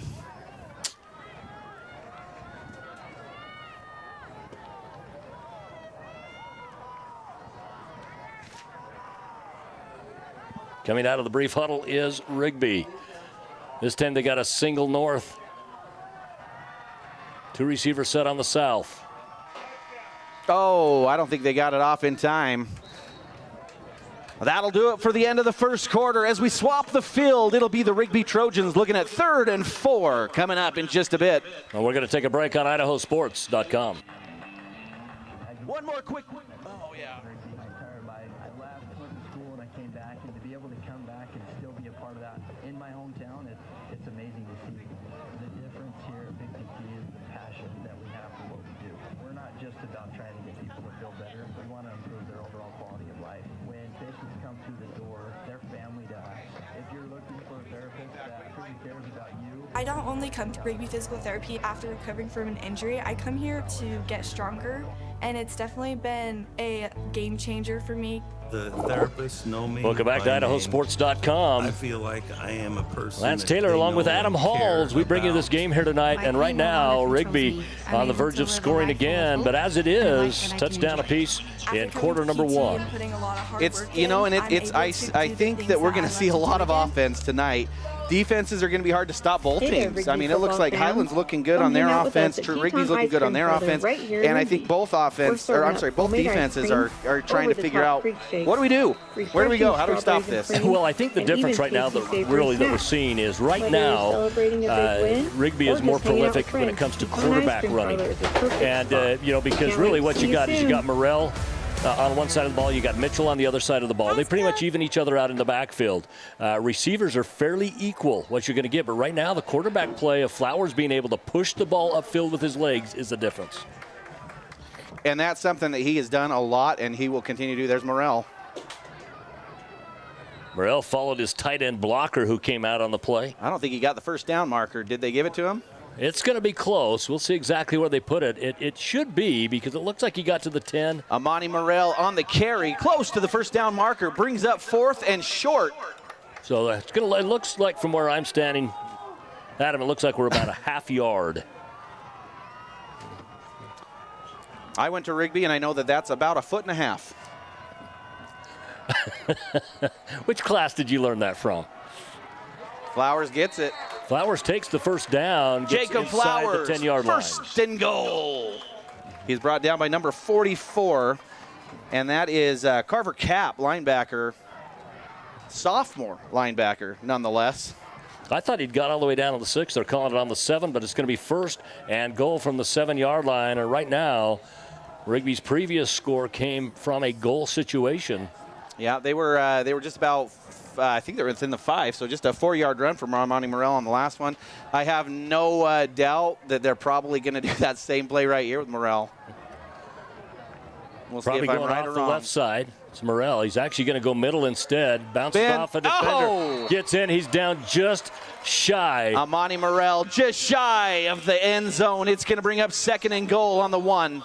So as he goes down there on that play, the knee just barely touched that ground. I thought he was going to be able to keep it off and punch that in. Instead, it just comes down. So you know what it does? It just adds another stat to him, and here comes another play. I was going to say, when you get that closer, you got to just give it to him again and give him the touchdown, right? There he goes. This time he's in. So Morrell gets the 1-yard run. Amani Morrell, 1-yard touchdown run. Rigby goes up. So Andrew James will come on out, and he'll attempt the extra point again. He's looked good so far this season. Well, and right now, Rigby up 13-7, extra point pending. 10:23 remaining in quarter number 2. Lance, I don't know if you've noticed, it's how awesome is, if you're looking over the mountainside here, there's lightning going a little bit. I hope that doesn't affect us, but it sure looks beautiful. Yeah, we don't want that 30-minute cancellation right off the bat. Andrew James puts it through the uprights. Extra point is good. And just like that, Trojans on top by 7.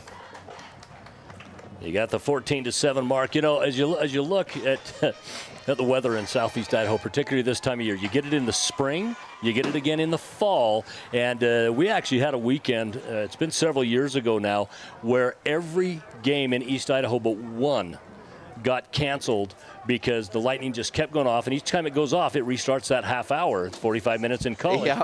It restarts that half hour, and it just got to a point they just finally said, guys, this is basically a 0 week. There was one game that was able to finish in the state that night. Oh, man, what a mess. But that's Idaho, right? We love it here. And that's weather. You know, we're not playing in domes. you know, unless you're in the ICCU dome, and weather has always been a part of football. Yeah, it's but I'll tell you what, there's some times where you wouldn't want it any other way, right? It's gorgeous weather half the time. And, you know, I think that I was talking to Ty Shippen, the athletic director, earlier today as we were kind of getting ready for pregame stuff, and he said at 3 o'clock, he's like, Adam, we just need like 8 hours. 8 hours of just no rain. Please, please. I'm like, what do you want me to do about it? Here we go. James boots it all the way to about the 1. It's returnable. It's going to be Almond again. Almond to that right side. Once again, the defenders meet him. You know, Almond kind of plays that type of game that if he can beat a couple defenders and then put the rest of the defense behind him who maybe got faked out or were blocked away, he does have that opportunity to maybe put a big one on you. But as it is, Highland comes out now, and Highland looks and says, hey, you know what? We've got an opportunity now. We know we can score. Let's come out and do the same things until they prove that they can make us change what we're doing. Easton Almond on the carry. On the return, kickoff return, gets all the way to the 27-yard line. So that's a 26-yard return for him. That's a pretty good return in high school, right? So 26 yards, they start it here on the 27. And see, just like I said last time, I wouldn't want to run it out. Well, he got another 7 yards. What do I know? Got a 4-receiver set. From the shotgun again is Vincent. One in the backfield is Mitchell. He fakes it to Mitchell. Vincent comes off the right side. And I'll tell you what they're doing right now with Vincent on a play like that is they look and say, hey, Flowers is doing this to us on the other side. Maybe we can try that. We can figure it out. Brought down by number 22. 22. I got told 22, but that's Q Kofe. I don't think Q Kofe is playing defense out there tonight, but maybe he is. Well, I only show one number 22 on the roster. You know, in high school ball, you will see, you know, some kids that do go both ways. He certainly is out there, so that's, I don't know, maybe I just haven't been paying attention on defense as much. But yeah, nonetheless, that was pushed out of bounds by Q Kofe. Up under center this time was Vincent. You don't see him up under center very often. But he gets it. And this time it was Mitchell coming off his left wing. Vincent picks up the first down, 1st and 10. Highland, ball spotted at the 40-yard line. So Highland now doing the same thing that they did in possession number 2. So really what you've got now is the first possession for Highland is the possession that's separating these two teams. That's exactly right, yeah. Stopped by Rigby. So now, I mean, we got a lot of play in the second half, but Rigby will get the ball back at the second half. So we'll see kind of where that lines up here as we get closer to the end of this one. Rigby winning the toss, choosing to defer to half number 2 from the shotgun again. Vincent drops back, has his receiver. I'm not quite Intended sure for on that 12. play that Baldwin was even sure that that was coming to him. Pass intended for Kona Baldwin. Incomplete, brings up 2nd and 10. You know, for Baldwin, I think the way the play ran, I think he was the primary receiver, but he kind of looked at it almost like he was the check down receiver on that. Yeah. It came a little bit behind him. 2nd and 10 now. 4 receiver set, 2 in the backfield. Mitchell on the left wing of Vincent. Gonna get a blitz coming. Oh! Almost picked off. Nearly picked off. It'll be an incomplete pass. 3rd down. Well, they end up trying to draw play on that. It just doesn't work. Brings up a 3rd down. It's going to be a 3rd down and 10 open to the left side of the field. I would imagine this will end up somewhere in the hands of Mitchell or Belknap. If it's not one of those two, then I look to see possibly Vincent run the ball. Rigby fans now getting loud. They want that 3rd down stop because this is certainly punt territory. The man in motion is Mitchell. We are going to have single coverage and 1 man on the outside. Going down the field over the outstretched hands of his intended receiver, Kellen Tingy. Tingy was wide open, just couldn't catch up with the pass. Pass incomplete. Brings up a 4th down and 10 on the Highland 40-yard line. So this is certainly what I would imagine is going to be a punt situation. Again, one of the things we need to mention, Mitchell, who is a great runner for Highland, is also their punter. And anytime that's the case, sometimes you got to be just a little bit cautious as a defense, because if he sees something, he can potentially take it. Just make it so that 1 man back deep to receive.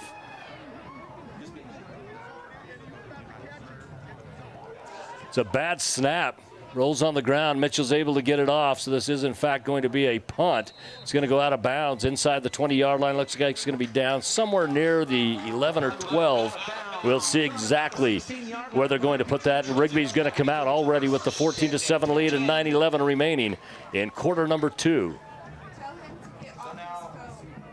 So we got 2 possessions now making the difference right now. And really, if you're Rigby, what you're looking to do here is come on out and let's put the pedal down and let's get another score on these guys and make them dig out of a bit of a bigger hole. Well, and the one thing that I think Rigby's done really well is they know how to use the clock here. So I'm curious, but they've been getting down the field so fast. How do you use the clock when you get down in a minute and a half? But we'll see what they do here. But 9 minutes 11 is a lot on the clock, you know. But let's see what we do. But you're right, two non-scoring possessions for the Highland Rams definitely puts Rigby at an advantage here. This time it's Flowers from the shotgun. He's got Morrell in the backfield. It's going to be Flowers who keeps it. Flowers going to pick up the 1st down. He's finally going to be brought down across the 30-yard line. Brought down by Stanilowski. It'll be 1st and 10. Rigby, Jacob Flowers on the run. You know, we've seen the defense start to make adjustments a little bit to Morrell as he comes up the middle there. The one riddle that right now Highland has not been able to figure out has been the legs of Flowers. And that has always been an absolute threat to any opposing defense is watching Jacob Flowers, because you just never know what are they going to do. And with a powerful back like Morrell, there he goes. Still on his feet. Morrell gets around 3 defenders and then breaks a big tackle. Oh, my goodness gracious. Morrell all the way down the field. Morrell finally brought down. 1st down, Rigby. Holy cow. And that is what Morrell knows how to do, and it is just fun to watch. They're going to say he went out of the 16, so once again, Rigby does have the opportunity to pick up a 1st down without getting a touchdown. And then have a goal situation again. Boy, what a run by Morrell. That's a 51-yard run. I think they started that one at the 31. Now it's going to be Flowers. Flowers got touched, but he's going to go in and score. Jacob Flowers! Touchdown, Rigby! Flowers with the 16-yard run gets up the middle. You know, he got touched right at first, but nobody really had a legitimate hold on him.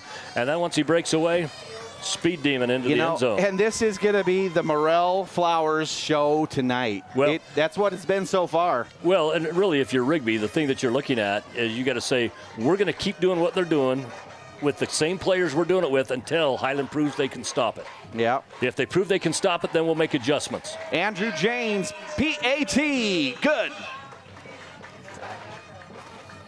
And it'll be a Rigby Trojan kicking off to the Highland Rams. Coming up next,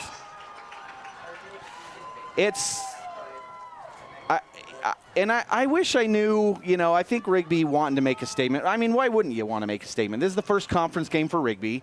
Highland's got one already under their belt, and so Rigby coming in now saying, we haven't had one yet. We've got a couple coming up in the next couple of weeks, and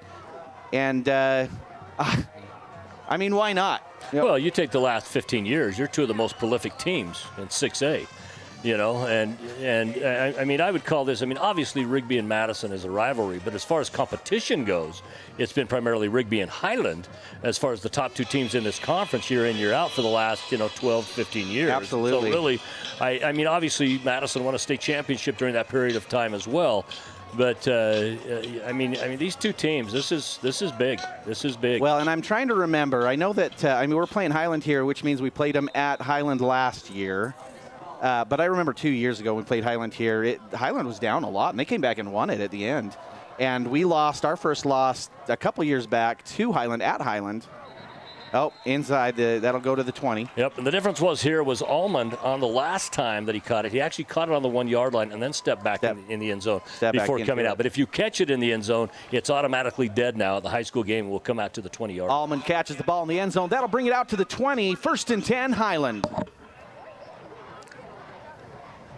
Remind me, Lance, at 5 minutes, I'm supposed to announce the homecoming royalty to get down there. And I'm going to forget. So yeah. We got homecoming. It's our homecoming game, so royalty is going to be halftime. And we got a lot of fun festivities going on here tonight. It's going to be a great time. But always fun having a homecoming game, too, against a conference opponent. So coming out to the 20-yard line is Highland. 1st and 10. They find themselves down 21-7.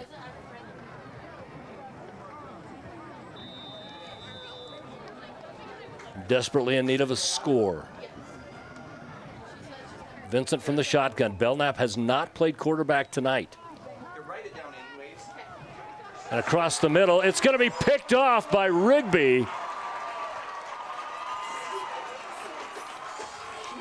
Interception this time. Rigby Trojans. Staten Butekofer comes up with the interception. Staten Butekofer with the interception for the Trojans. It's going to be 1st and 10, deep in Highland territory. And now Rigby with a wonderful opportunity to create even more of a gap. And I'll tell you what, turnovers, it does not matter what the sport is, and it does not matter what the level of sport is. Turnovers are destructive. Well, and on top of that, Highland's got now 2 missed opportunities on possessions they haven't been able to score on after they've had to punt it away twice, and now an interception. And if Rigby scores on this one, and they score on every possession so far, that's 3 missed opportunities for Highland, and Rigby capitalizing. And of course, just like you said, points on turnovers is huge. It's massive, and you've got to hope to keep serve if you're Highland coming in here, and so far they have not been able to do it. It's tight end number 85, Jackson Nelson, I believe. Yeah, it is. Pass complete to Nelson. Nelson picks up a 1st down. Jackson Nelson, pass complete. Looks like it's going to be right on the 10-yard line. No, they're going to put it on the 9, so it's going to be goal at the 9-yard line. From the 9. And, again, if you are Rigby, what you've done is you've hurt Highland now from so many different areas on the field that it starts spreading the defense thin, and now you got those individual one-on-one opportunities. And just like I said a few minutes ago, we got 9 minutes left. It's 7 minutes and 50 seconds, and now Rigby's just scored twice almost. Well, let's see where they come. Yep, Morel comes off the side. That's where you get the, rock against the immovable force kind of thing as he runs into the 302-pounder Carter Nelson. Most of the battles out there, Morel's going to win head on because he's such a big running back. That's one that he might not win head on. That's a big boy. Big boys hitting big boys. What Second happens goal. when an immovable object hits a, what's the saying? Is it a rock and an immovable object? Something like that. I don't know. I learned it as a kid, and I can't remember. I'll think of it here in a second.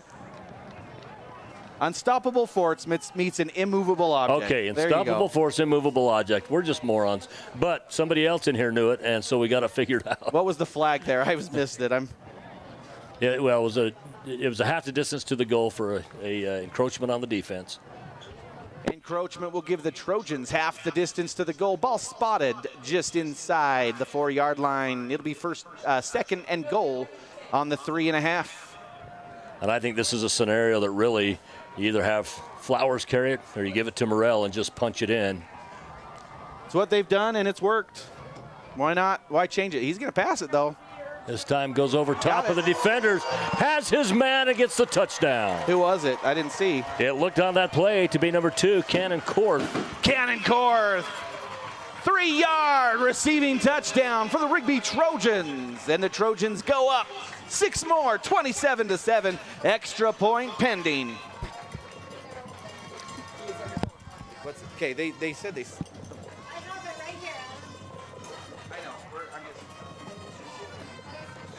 Back out onto attempt the extra point. Undefeated on extra points tonight. And here's one up, and here's one that is good. You notice this game tonight has people sitting all around the stadium, down in the end zones, up in the stands, a lot of people. And this is a stadium that they could justify building quite a bit bigger because there's just so many people come out to these Rigby ball games, and then you do it against a rival like Highland, and it just ends up being just a packed house, standing room up top, and you've got the people once again down in the end zones. And now Highland takes the big lead, 28-7. Rigby takes the big lead. Pardon me, Rigby takes the lead. I meant to say Highland down. I knew what you were saying. Highland's deficit to the big lead of Rigby. We don't want the people tuning in and listening for the first time to be like, wait a minute. That's Rigby right. down. That's right. 28-7 the score. You know, and really when you look at this, 7:01 remaining in quarter number 2. There's still plenty of time for both teams to put points up on the board. Okay. We good? We doing all right? We're doing great. Doing great out there? Okay. Fantastic. Looking good. I love the score too. Kicking off again will be Rigby. Allman back deep to receive. Allman has been the key returner tonight. Now once again, goes his direction. He's going to get it in the end zone. It's going to come out to the 20 where it'll be 1st and 10 for the Rams, who turned it over on their previous possession. And I think if you're the Rams, you've got to start going back to Cedric Mitchell. I think that, we just got done saying, kickers can kick it into the end zone, and there's Janes kicking it in twice in a row. Fantastic job. I think that the Rigby Trojans are, just like I said, they're looking good. They've kind of got their defense figured out after they've got a couple of stops there. Rigby they got an interception, so great on the defense there for getting an interception. And Highland, just like you said, if they want to get back in this, it's 28-7 and 7 minutes left in the half. Well, and really the rhythm that Highland found on that second possession, they've just been unable to find since then. And, of course, a lot of that you got to give the credit to the Rigby defense. Yeah, absolutely. Plowing forward, getting yardage, but only a couple. Run out of the backfield this time. It appears to be Mitchell. We'll see for sure it is Mitchell. Mitchell picks up 3. It's going to be 2nd and 7, Highland. Well, the best things happen to Highland when the ball's in Mitchell's hands. And I think now, you got to look at things too, like wearing a player out. You got to be cautious. You got to give a break now and then. But I tell you what, the defensive assignment on Baldwin tonight has been spectacular by Rigby.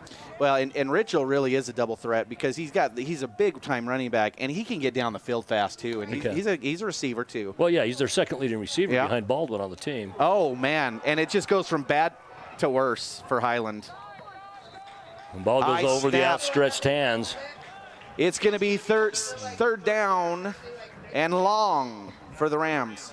Third down and really long for the Rams. Ball goes over the outstretched hands of Vincent. Vincent finally dives out. And for a second there when he dove on it, I thought it squirted out from under him. I thought I did too, actually. I almost said that, but then I didn't say it because I was like, oh, he's got it. Yeah, obviously. that's what it looked like for just a moment. And I thought, oh, that's going to be a scoop and score really quick there. So now here, a big, long third down. I think at this point, Highland probably just needs to, Do you throw it here? Do you try to get the yardage, or are you just trying to get out? I think you're trying to give yourself a little bit more room. I wouldn't be surprised. Of course, they've got an empty backfield, so it looks like, unless Vincent runs it, it looks like he's going to throw it. Nobody's in motion. 3rd and Rexburg to go. Goes downfield. Oh, he has got a Mitchell. man, and he's there. Mitchell catches it. Unbelievable. Cedric Mitchell on the huge incompleted pass for the Highland Rams. And just like that, I got done saying, not only does he run, he gets clear down there. 61-yard reception.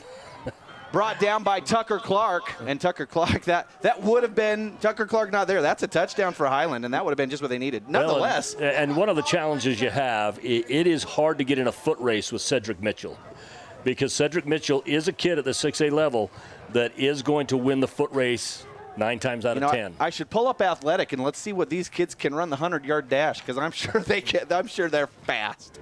But that was, I think that's what Highland needed right there to just feel, okay, we let's keep going. They need to score right here, though, to minimize the damage. So 1st and 10. Well, and again, we talk about, when the ball's in Mitchell's hands, good things happen for Highland.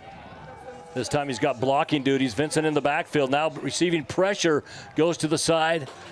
Has receiver in the general area. It's Baldwin, but did a good job. Brings up 2nd and 10 for the Rams. Ball spotted at the 36-yard line. Yeah, I think you're right. If I'm Highland, I'm looking at Mitchell right now, thinking we got to get it to him on a screen pass, on a way down there. But yeah, he had one-on-one there with those Trojan defenders, and he beat him. And there was 3 of them on him at first, and Tucker Clark just held on for dear life and finally pulled him down on that play. But here we go. Trips left, empty field right. Vincent takes it, goes to Mitchell. Mitchell does pop out to the right. There's defenders waiting there for him. He's going to get some forward progression on that, but there's still going to be a 1-yard loss. We'll bring Mitchell down for a TFL, -1 yard, 3rd and 11. So Rigby on that one said, oh, no, you don't. Ball's going to be placed back on the 37-yard line. It's going to be 3rd and 11. Big. So here's the noise from the Rigby fans. They are wanting.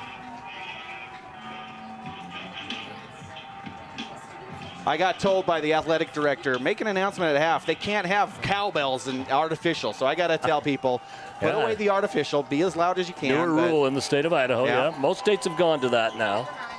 And it's actually not because it bugs the players. It's because it's obnoxious for the fans. It's kind of obnoxious for me. Oh, man. Yeah, that flag's going to come in. What's going to happen? I don't think they're going to call an interference. They're going to call an unprotected player on that, and it's going to most likely end up being a personal foul penalty. But only one flag came out. We'll see what the discussion leads to. Flag on the play as the officials. I was trying to say as the officials deliberate to you, but I don't need to say that to them. Here we go. We'll get the call.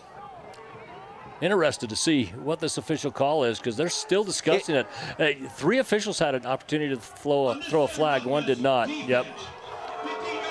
Yeah, it's 15-yard. And I know some of the fans don't like this. Go ahead and announce this. 15-yard penalty will give the Highland Rams 1st and 10. The ball will be spotted at the 22-yard line. Highland. So, I know the fans didn't like that because, old school football, that's not a rule. And but, you have an unprotected player. You take him high. In fact, in college, that would have been a targeting penalty because he used the crown of the helmet to go to the face mask. But so, really, a 15-yard penalty is a good scenario there for Rigby. And he's there, 12. We are going to get a touchdown, and that is number 12, Kona Baldwin. Kona Baldwin, 22-yard touchdown pass. Highland picks up 6. And for Baldwin, that's just something that he needed to get going. And Baldwin's another one of those. He's a tall tight end. He can end up out-jumping several of the defenders if they get it to him. And now on for the extra point is Barchi. Yes, we said last week, interesting with Barchi, he had 2 30-plus yard field goals, but then missed 2 extra points after touchdowns right there close.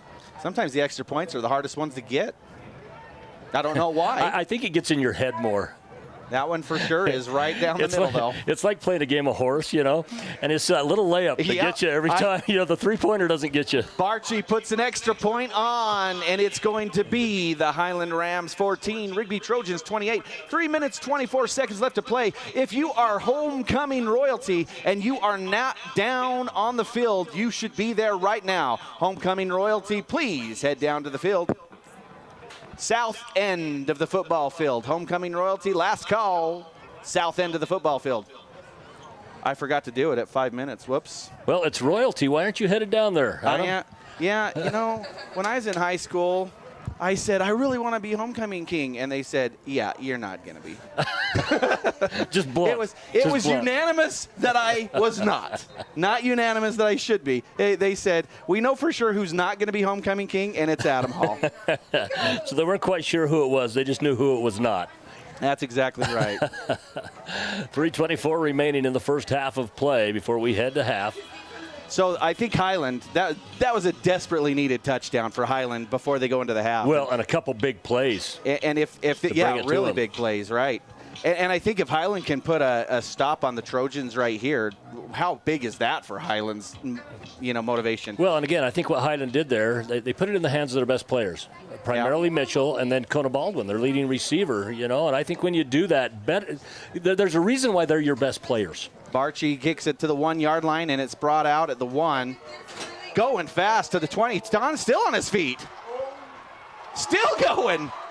Finally brought out at the 41. Picking up tacklers along the way and shuffling them off, Owen Golding. So that was... and Golding picks up some significant yardage. 42-yard kickoff return. Owen Golding, and the Trojans are looking at 1st and 10 on their own 43.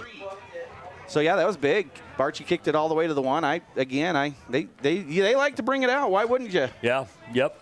Yeah, players will. When they have the opportunity, they're going to try to run it again. Yeah, you know what it's like being a kid. You're invincible. Everything is going to be good until it doesn't. Yeah.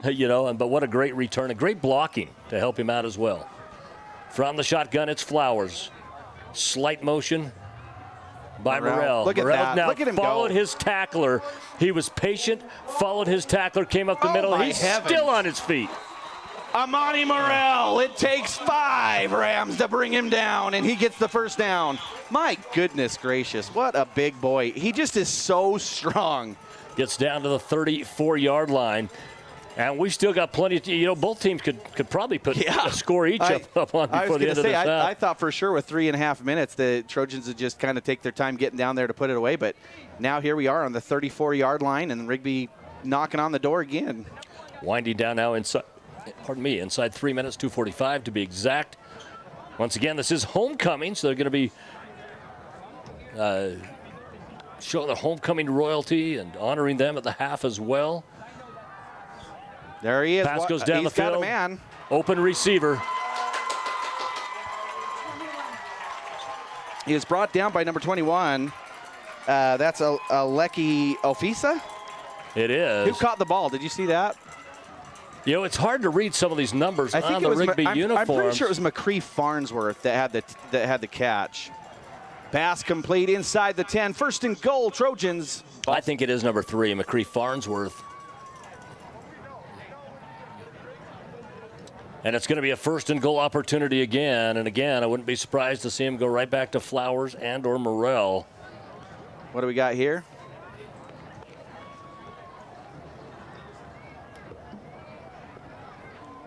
I don't think so. It looked like it might have been something to do with, I don't know if it was the fans back behind or... Yeah, I'm not sure. Or whatnot. One way or another, we were trying to figure out if we need to stop the clock, but nonetheless, they're saying run the clock. It's 1:45 on the clock and on the 3-yard line. And high snap. It is going to be Morrell. Morrell's going to get in. No, they're going to pull him just short. Amani Morrell stops short of the goal line. It'll be 2nd and goal. And we'll see where they spot it, but probably right on the goal line. They do. It's doesn't get much closer than that. About on the 1-inch line, if there was an actual line for 1 inch. There's not. Now go the Trojans with their new gold helmets for this ball game. Looking to punch it in now. The clock down to $1:12 and moving. Not going to leave a lot of time on the clock for Highland if they're able to punch a score in here. No receivers wide, nobody in motion thus far. Yeah, that's a pretty good idea of what's going to happen here. I think Highland just has to stop it. It's going to be Flowers. Yeah, they stop back here. Oh! And this one is no good. This is going to stop the clock at 52 seconds. Kind of an interesting Pass play. Incomplete brings up 3rd and goal on the 1-inch line. I thought with 2 in the backfield that they were probably just going to throw a block for Flowers to get through the A-gap on either side. As it is, it's going to bring up a 3rd and goal. So they've still got, and obviously, I mean, I think you just pound this in, right? Is this 4-down territory? You think if you're on the inch line, yeah, with I think Morrell, so. There's well, no and reason with this not kind to. of lead, I think you're going to go ahead and try it because They do the old-fashioned Eagles tush push here. Well, they're going to hand it off to Morrell. Oh, I don't think they got in. Oh, he yeah, did they get did. It's called on both sides, so we're going to get another touchdown. Trojans. Now, because there is no 1-inch line stat, that's officially a 1-yard That's run. a 1-yard run. And was it Morrell that they handed it off to? I couldn't see who they handed it off to. I was not quite sure. I've got confirmation in the booth that it was a 1 yard from Amani Morrell. So Janes comes out.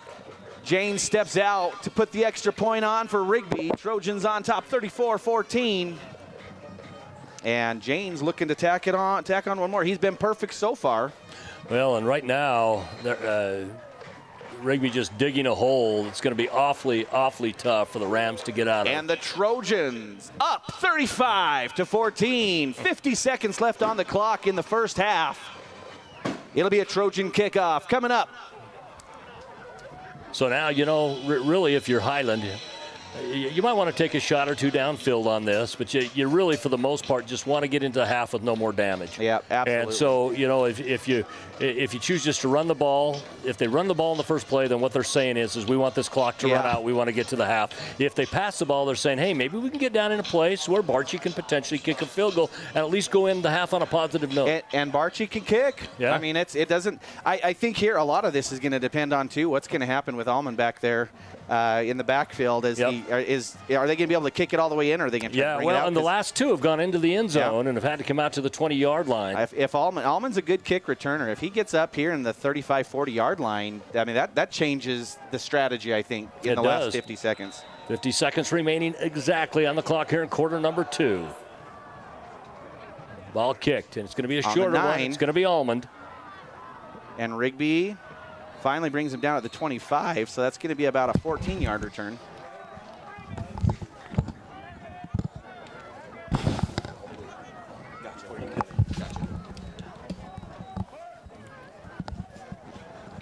So coming out, really not that much better field position than if they'd have got it in the end zone.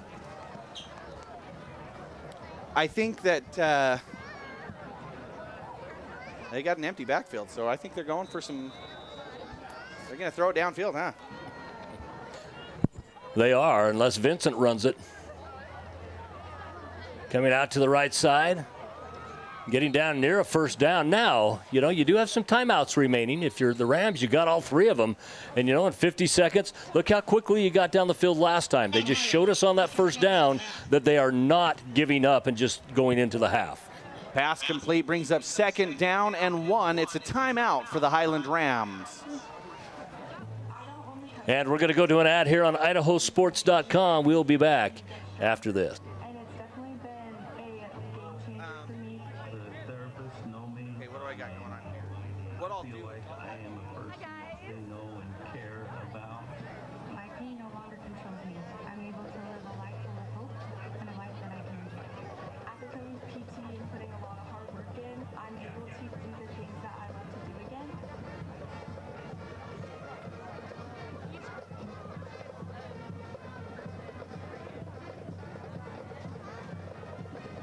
But I'll be talking out there.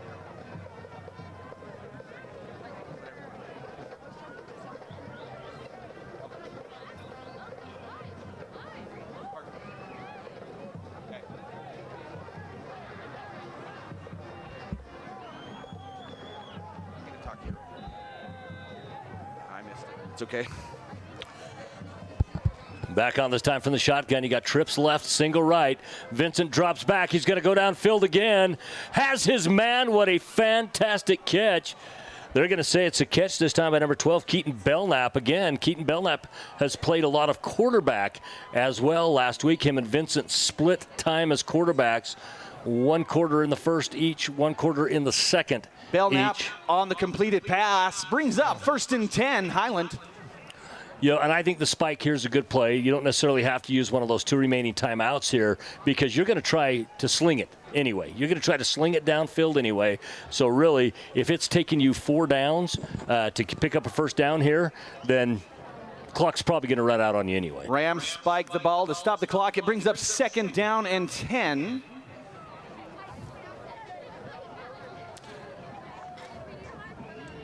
So here we go, Rams. I mean, there's plenty of time on the clock for the Highland Rams to do something here. Receivers lined up. 4 receivers set. 3 to one side, 1 to the other. This time they go to Mitchell. Mitchell gets it, and he gets out of bounds.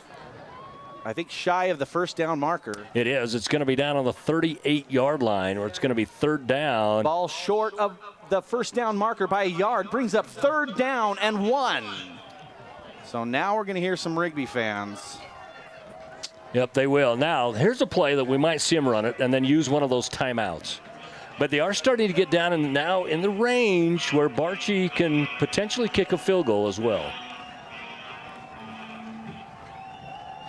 And Barchi, he's kicked a couple at, how far did you say? Well, he had 2 that were in the mid-30s last week. Okay. So not as far as what they would be right now. Oh, boy.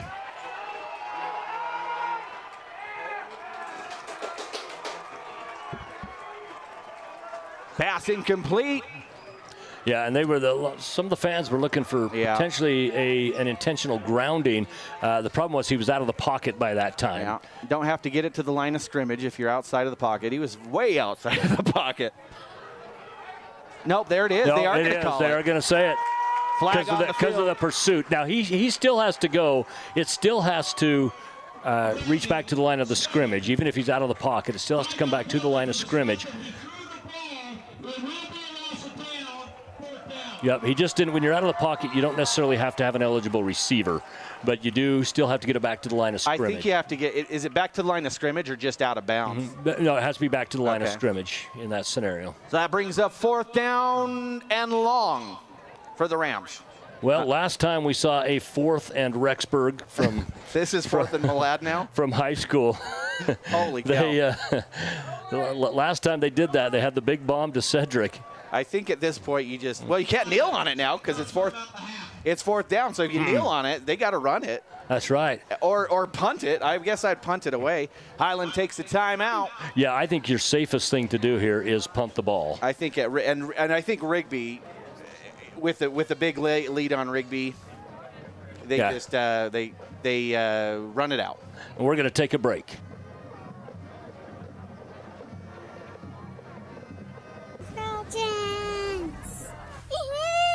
Armando Gonzalez has created a winning culture at Rigby football that yields results. It is also possible to create the same winning culture in business. Hey, this is Garrett Foster with Prevail Legacy. Do you feel there's potential to grow and scale your business, but you don't know how? At Prevail Legacy, we help businesses and individuals reach their full potential by creating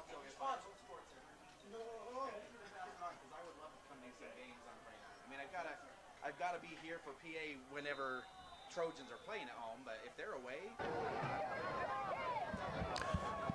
Welcome back for the final 12 seconds. It is going to be a punt scenario from Cedric Mitchell for the Highland Rams, 35-14. So Highland's not out of this ball game as we'll go into the half. However, it is definitely a big hole to climb out of.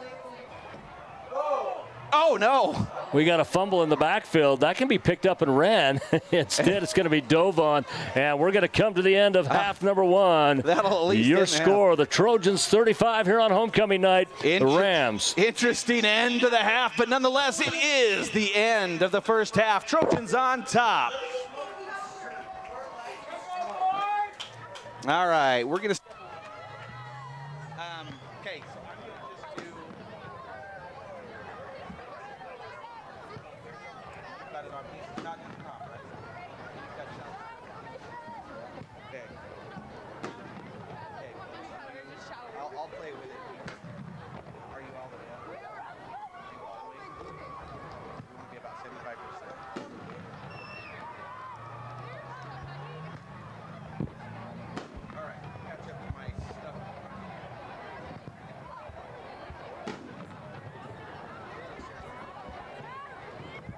Ladies and gentlemen, I do want to make a quick announcement to all the fans. All the fans, please listen up. We do want to make sure, in accordance with Idaho High School sports rules, you cannot have any artificial noise makers. We do want you to be as loud as possible, but if you've got cowbells or if you've got air horns, those are not permitted in the stadium. We do ask that all fans please put those away and go ahead and scream and shout for your team as much as you want, but anything artificial noise is unacceptable and unapproved. Thank you for your cooperation and help. You can whistle, but not artificial whistle. If you can whistle, let's hear it whistle.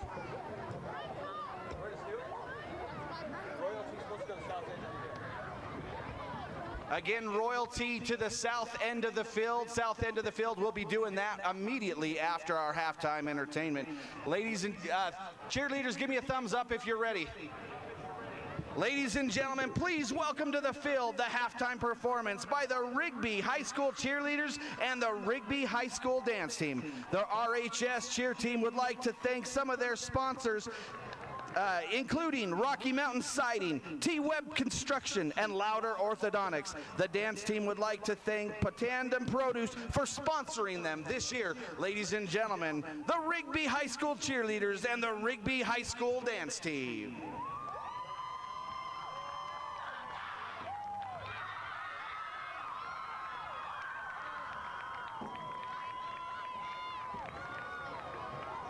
Where's she at? Okay, go.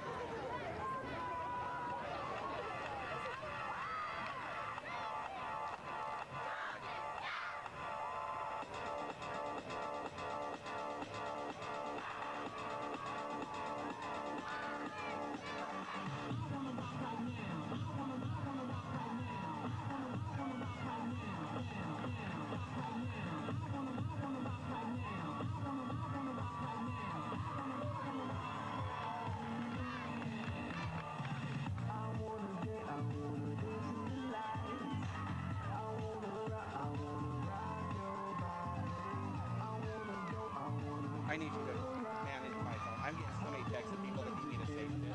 So read it and just tell me if anything is important for me to announce.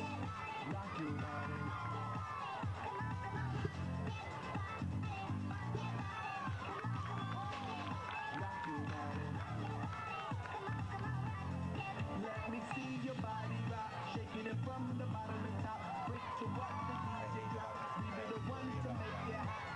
As long as you don't, doesn't turn off, it should be good.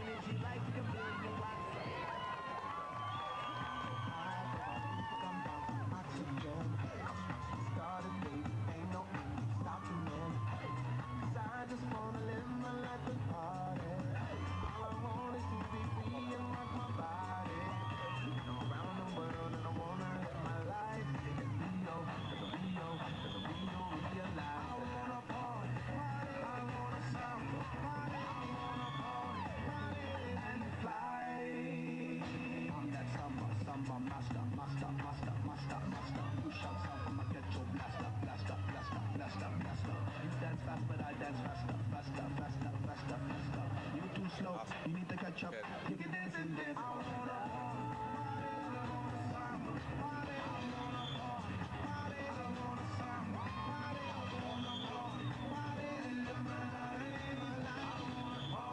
Right down, I got it.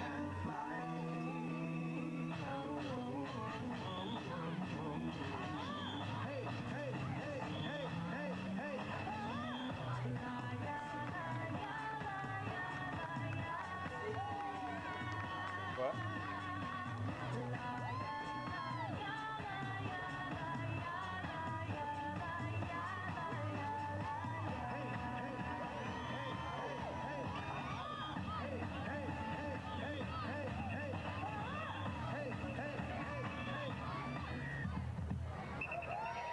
Is that it? Well, ladies and gentlemen, give it up one more time for the Rigby High School cheerleaders and the Rigby High School dance. All right, I know that you have been waiting for this moment. We certainly want to thank Woody Smith for all that they do in taking care of Rigby Trojans. This game tonight sponsored by Woody Smith Auto. We certainly appreciate them, and they're going to be bringing out some of our homecoming royalty. Ladies and gentlemen, are you ready to meet your Rigby High School homecoming royalty? Ladies and gentlemen, I'm bringing them out. Here you go. Your freshman lord is Lincoln Hall. Alongside Lincoln Hall is your freshman lady, Braylee Campbell. Give it up for your freshman royalty. Let's bring out the sophomore royalty. Sophomore Duke is Brandon Sanchez, along with his Duchess, Piper Barrett. Ladies and gentlemen, give it up for the sophomore royalty. We're bringing out the junior royalty. Junior prince is C.J. Robinson. C.J. Robinson is right there with his princess, Ava McClellan. Give it up for your junior royalty. And finally, your senior homecoming king, Hayden Anderson. Homecoming queen, Michaela Stevens. Ladies and gentlemen, a huge round of applause for all of the Rigby High School homecoming royalty. Freshman Lord and Lady Lincoln Hall and Braylee Campbell. Sophomore Duke and Duchess Brandon Sanchez, Piper Barrett. Junior Prince and Princess C.J. Robinson and Ava McClellan. And the homecoming king and queen, Hayden Anderson, Michaela Stevens. One more massive round of applause for the Rigby High School homecoming royalty, sponsored by Woody Smith Auto Group. We certainly thank them and all that they do in support of Rigby athletics. All right, ladies and gentlemen, there's still plenty of time on the clock. The concession stand is open.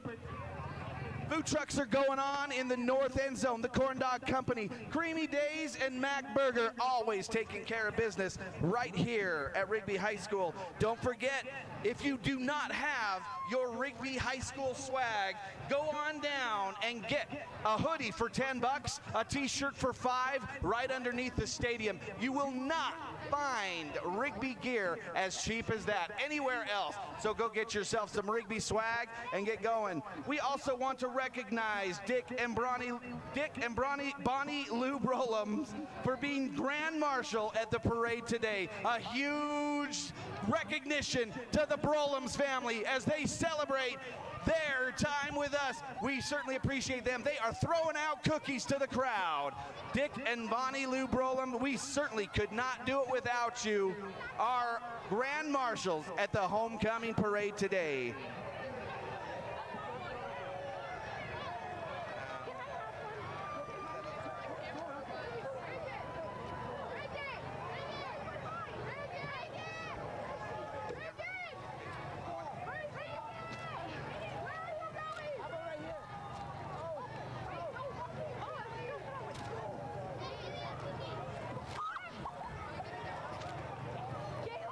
Okay. 5.5 minutes remain on the clock. The teams will come back out and warm up. Again, just one last time. Any type of Welcome back to IdahoSports.com. Right now, your halftime score 35-14. is not allowed in the stadium. Please make as much. As Rigby on top of the visiting Highland Rams. Had Highland last week against Pocatello. Highland with a 32-7 victory there, but tonight just having a hard time getting it going. Each time they have got it going, it tends to be a Mitchell that is a big part of that play. One half of the Twins, that's Cedric Mitchell. Malachi, his brother, been in on some tackles as well. But right now, Rigby having their way 35-10 with the Highland Rams. Kind of go down the scoring that came from the first half in this ball game. They had a 7-yard run by Morrell to start the scoring. 1-yard run by Morrell. They go up 14-7, and then comes down. Pardon me, they went up 7-0 initially, and then coming down the other side, it's Mitchell with a 15-yard reception. It makes the score 7-7 for just a moment, and then Morrell punches it in again from 6, and then it's Flowers punching it in from 16, and then Cord punches it in, pardon me, he gets it on the reception, and then Morrell again. Morrell with 3 first-half touchdowns for the Trojans, and right now, Morrell making a strong case for the IdahoSports.com player of the game. In fact, IdahoSports.com player of the game brought to you by the Idaho Office of Highway Safety, and Morrell just doing a great job for his team. Right now, just a little too much by Rigby, a little too little by Highland. All right, Lance, I'm back. What a halftime we had here tonight, huh? Yeah, had the royalty out there. Always fun at homecoming. You know, those are the years that people look back on and say, hey, man, what a great time. When your biggest stress in life is a government test, you know, mom and dad are paying the bills and everything else, you know, those high school years are very, very good years. Yeah. What an awesome time. I remember high school like it was yesterday, and as a Rigby High School graduate class in 1998, I've been in Rigby my entire life, and it's an awesome community. I certainly love it. It is an awesome community. And Rigby will get the ball to start half number 2. They won the toss and deferred to the second half. Highland started out getting stopped, doing a 3-and-out to start this ball game. And Rigby scores. Highland comes back and ties it up, and then it was all Rigby for the most part from there on out. Did have a good possession and a score by Highland, and Highland's not out of this by any stretch. However, at a 35-14 clip, and Rigby getting the ball to start the half, they have been unable to stop Rigby, who has scored on every possession in this ball game. And now winding down to 2.5 minutes, it's going to be Rigby and Highland for half number 2. We'll take a break on Idaho Sports. They are in the way of tailgate vendors, and we need them to be out of the way. I'm going to give you one more time. The first one was a gray Chevrolet pickup truck, license plate 1J8620T. The other is a Ford white pickup 1JC475U. Please move your vehicles immediately as they're blocking tailgate vendors. We need them moved immediately. Thank you.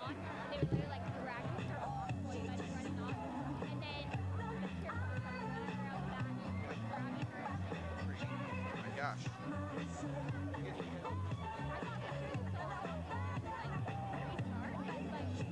Oh my gosh.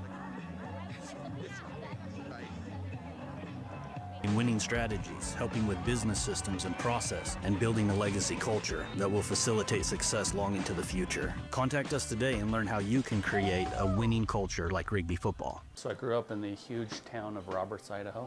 Best decision we've ever made, and something we never thought we could do was to come back home. And we are super grateful to be home. Rigby's home. My wife also grew up here. We love this whole area, the southeast Idaho area. It's awesome.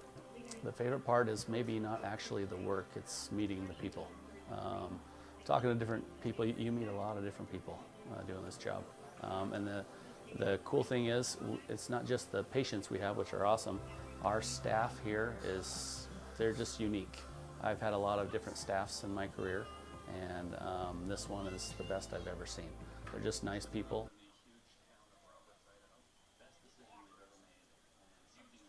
We could do was to come back home, and we are super grateful to be home. Rigby's home. My wife also grew up here. We love this whole area, the southeast Idaho area. It's awesome. The favorite part is maybe not actually the work, it's meeting the people. Talking to different people, you meet a lot of different people doing this job. And the cool thing is, it's not just the patients we have, which are awesome. Our staff here they're just unique. I've had a lot of different staffs in my career, and this one is the best I've ever seen. They're just nice people. We're all from here. They're great people. So they're a lot of fun to be with. We have a lot of fun. The staff is so understanding. They've been doing this for a long time. So I'm grateful to be here.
And we're back and ready to start the second half right here at Rigby High School. The Rams of Highland High School taking on the hometown Rigby Trojans. Trojans on top 35-14 as we head into the second half.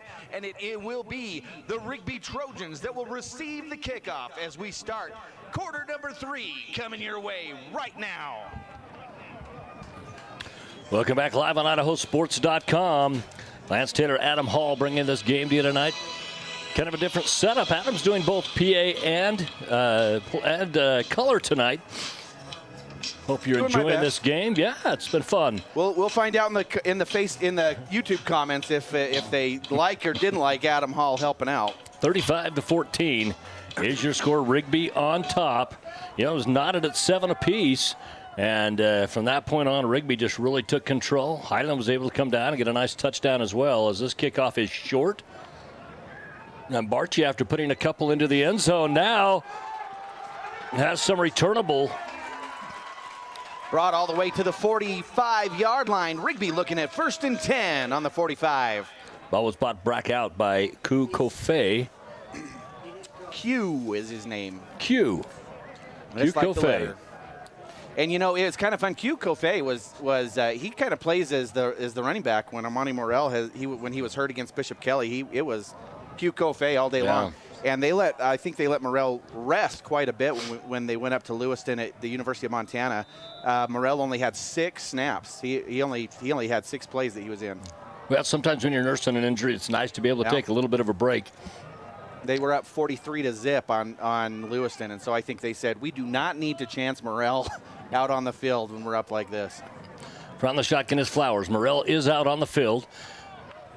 Man in motion. They're going to go to Morrell just like they did to start the game. He's going to cross the 50-yard line and get in Rigby territory. It's a great return by Kofe, and because of that, already they find themselves in Highland territory, pardon me. So they cross the 50-yard line, get down to the 49, where it's going to be a second and, we'll call it 2nd and 4. It's kind of a long 4. Amani Morrell picks up 5, 2nd and 5, Trojans. Yeah, the ball is a football length into the Highland territory. Yeah. And where they were standing, where they put it were 2 different spots as well. Well, even the guy on the end didn't know what to do. Man in motion. It's going to be Flowers. Keeps it to the left as the defense goes with Morrell. And it's Flowers that's going to pick up the first down. Well, he faked me out, too. I thought Morrell had it. Right now on the move is Rigby. Flag on the play. See what the flag call here is. This might have been a face mask. Yep. It was, as they brought Flowers down. That's what it looked like. It was blocked from where we were standing, but it looked like his head moved the way a face mask works. Rigby picks up another 15 yards and 1st down and 10 for the Rigby Trojans. So now the ball spotted at, sorry about that. Ball spotted inside the 30 now. Rigby now has it 1st and 10. They have a 3-receiver set left. Out they come. Flowers has it, pardon me. He goes out to the outside.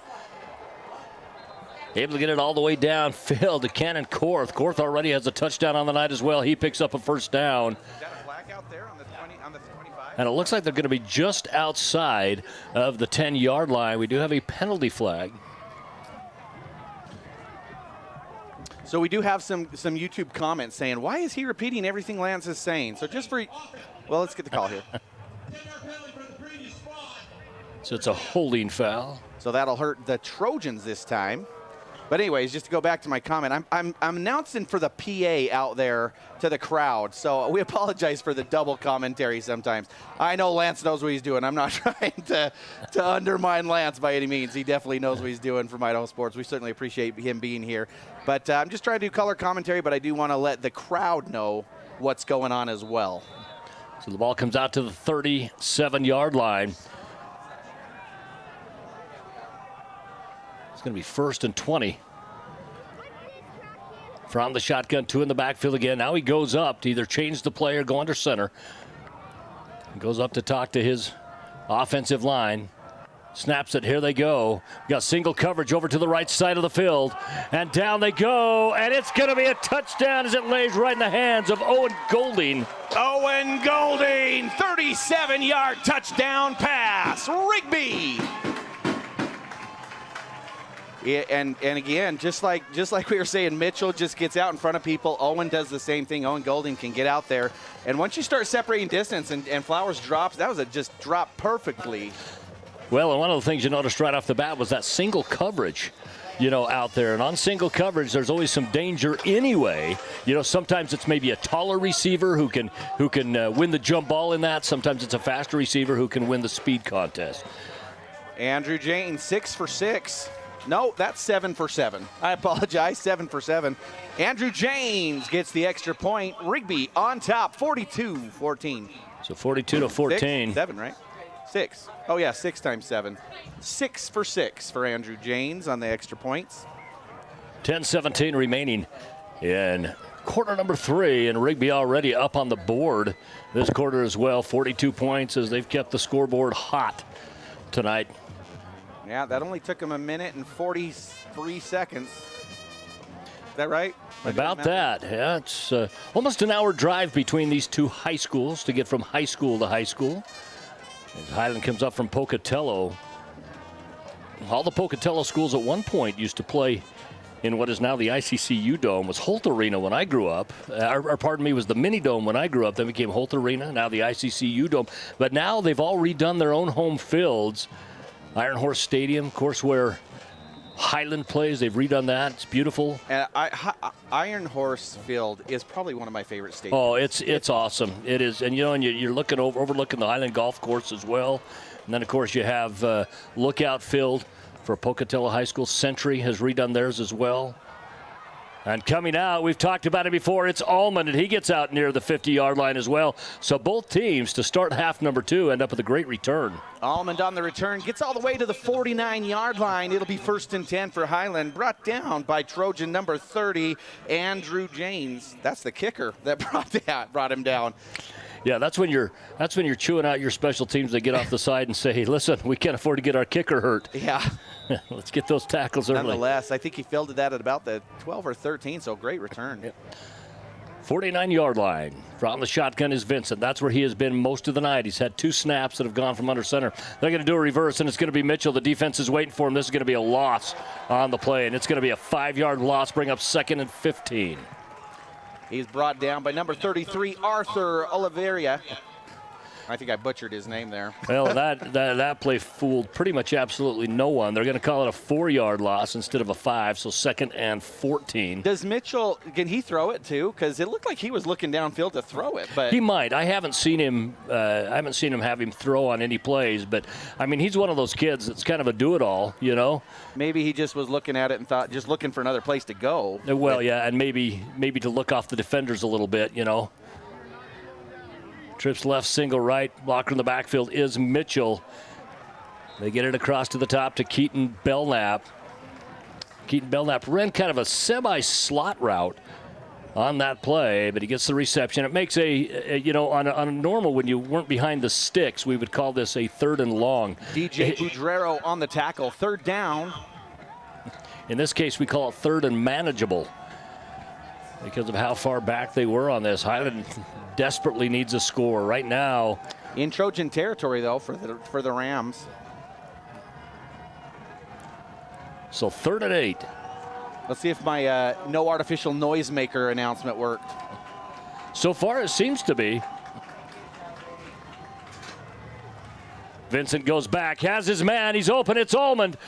Almond squirts out inside the 30-yard line. That's going to be a 1st down. Almond picks up the 1st down for the Highland Rams. Ball spotted at the 28. DJ Budrero on the tackle for the Trojans. These are the things that Highland can do. It's just doing it on a consistent level that's been hurting them. We see these big plays, we see it, and that's really, the opposite of what you're getting out of Rigby, which is just consistency. Rigby has scored on every possession tonight, and not just scored, they've scored a touchdown on every possession. Absolutely. And Highland's defense, I mean, they need to put this, or offense needs to put this in right now and then figure a way to stop Almani Morrell, but I don't know if there's many that know how to do that. Mitchell was your man in motion that time, and I was really surprised they had one open receiver. Pass incomplete, brings up 2nd down and 10. And obviously your primary receiver you were looking for in that play, and just based upon the way that Vincent moved, was Mitchell. However, sometimes, when you have that double coverage out there and you're going to have to throw it low to even try to give it, to him to be the only option, sometimes you got to go to that check down receiver. Now they got a 5 receiver set in the spread. Empty backfield. Vincent with the pink tape on his ankles. Oh, another. And we're going to get an interception, 2nd interception of the ball game for Rigby. I believe that was Kofei. That is Q Kofei. It is Q Kofei. Q Kofei, interception, return back into Highland territory. Ball will be spotted at the 41-yard line. 1st and 10, Rigby. The ball comes down just near the 40-yard line. It'll be on the 41 on the Highland side of the field. And Rigby, who has scored on every possession, will start this possession with a short field. And just like you said, turnovers a killer. It's Rigby is looking like the 6A state champion team, aren't they? They are. Well, and it's one of those things. Obviously, Morrell was missing when they were up at the Bishop Kelly game and stuff. But I think if you're 5A, you got to look and say, man, how good is Bishop Kelly? Because obviously you figure things might have been different if you have Morrell, but it's still not going to be this kind of a difference. Now let's get this play over with, and I'll say what I was going to say. Up the middle they go. It looked like they handed this one off to number 17. Pardon me. Yep. It is. That's Faulkner. Chandler Faulkner on the carry. Picks up about 5. It'll be 2nd down and 5. So 2nd down and 5 coming up for the Trojans. Trojans just continue to move the ball down the field. Kofei now in the backfield. Morrell off to the side with the big lead. I think you're going to, yes, I was going to say, I think you're going to see Kofei and Faulkner a lot from here on out. Pass comes out to the side and is no good. Intended for number 12, Golding. Intended for Golding. It'll be 3rd down and 5, Rigby.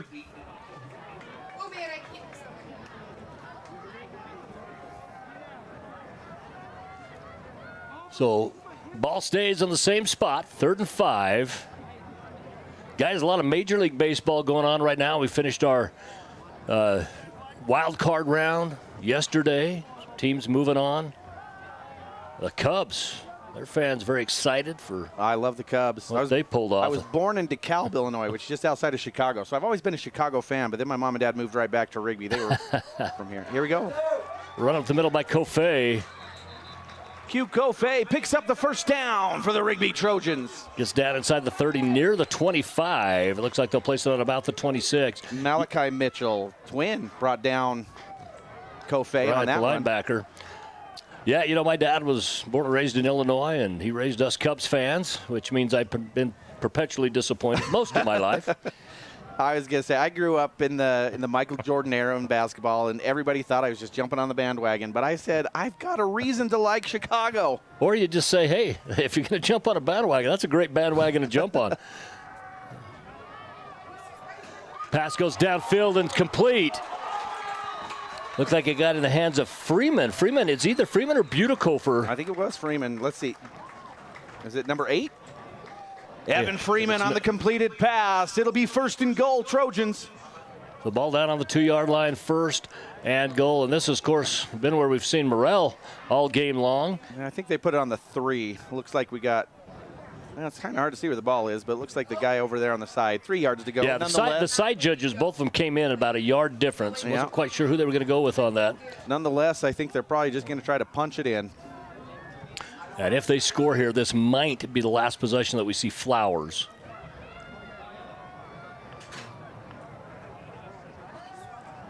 Ball goes to the corner. It's tipped away defensively. Great defensive assignment that time by Highland's number 1, Cody Wallace. Passing complete. Cody Wallace on the deflection. You know, when you take out a player like a Morrell, oftentimes you'll see the quarterback stay in because when they bring in some of these backup running backs and backup receivers, they want them to catch a pass from the starting quarterback in case they have to go back into that ballgame at another time. You never know when injuries are going to happen, and sometimes you'll put in, you know, the backup receivers with a backup quarterback, and that's fine too, but they need to learn how to catch with the starting quarterback. Yeah, and you'll see, I think you're right, you'll see Gunnar Davis come in here in a little bit, but it is good for them to get some snaps here and some practice with Flowers. I think Highland got away with a encroachment on that. This one's going to be short of the goal line. Highland stops the Trojans short of the goal line, brings up 3rd down and 2. Flowers even got up into that and was trying to do a little tush push himself.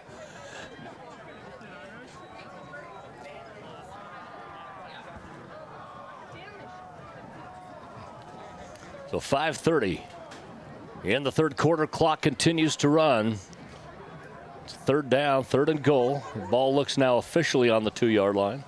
Turned out to be a beautiful night, no rain. I think we had 90% chance of rain for this game, and now it's down to 15. Well, and one of the things before, you know, you mentioned way off, there had been a little bit of lightning, not close enough to affect this game, but boy, I'm glad that stayed away. Yes, indeed.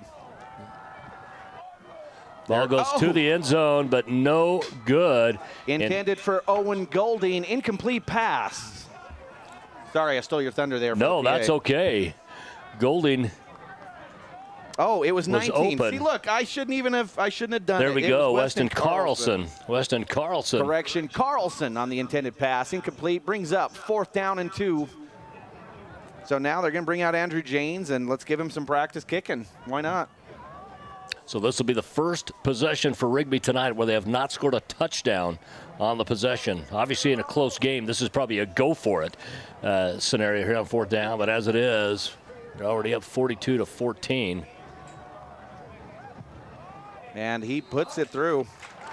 Now, when it comes to mercy rule, the different school sizes in the state have different rules on that. And I can't remember exactly what 6A is 40 to be up. So it is 40 points. They're up 41. So if they were able to end the 3rd quarter at 41, it would be a continuous run clock in the 4th quarter for everything but timeouts. I don't know if this is true or not. I don't know. Maybe I need to get clarification on this. But because it's a conference game, does that change that? No, that doesn't change that. It does change when you get to the playoffs. Gotcha. When you get to the playoff, okay, the only way they don't do the mercy rule is if 2 coaches got before the game and said if it comes to it and one's up by 40, we've agreed not to do the mercy rule. That can do it. The other thing is for example, in district tournaments, and I'll use basketball as an example, district tournaments, state tournaments, the mercy rule is not in effect unless coaches get together before the game and say, we want the mercy rule to be in effect. We had that in a district tournament game several years ago, a girls' district tournament game. It was actually held at Sugar Salem High School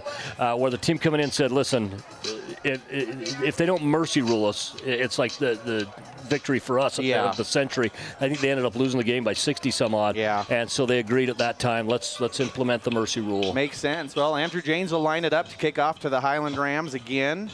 He's done this a lot tonight. He has, and up by 31 points. I said 41 earlier, 31 points. Right at the goal line. It's going to be returnable again. And once again, it's Allman, and we've talked about him. He can run, and once again, he gets out across the 40-yard line. Last time he got all the way out to the 48. This time he gets out to roughly the 42. Allman with a 41-yard kickoff return. It'll be 1st and 10, Highland. Maybe a 40. We'll give him a 40. Yeah, they're going to put it on the 43-yard line. 42-yard return as it's on the 43-yard line. And once again, Vincent will go from the shotgun set. He's got 2 in the backfield. Single receivers. Coming out, he's going to go to Cedric Mitchell. Cedric Mitchell able to pick up some yards. You know, you look at the different style. Go ahead. And Mitchell picks up 3. It'll bring up 2nd down. Correction. Yeah, that's 3. So, you know, in this, you got really 2 different styles of body types. You know, when you're talking Morrell and you're talking Mitchell on the opposing sides. Morrell kind of that big bruising running back. Mitchell a little bit more slender, but more of that kind of jukey out of your step running back. You know, more like the traditional fullback and halfback that we used to see back in the day. And they're giving it to him a lot. Yeah, this time went to follow his line, and his line did not open up a hole for him. It was brought down. Ethan Hickman on the tackle brings up 3rd down and 8.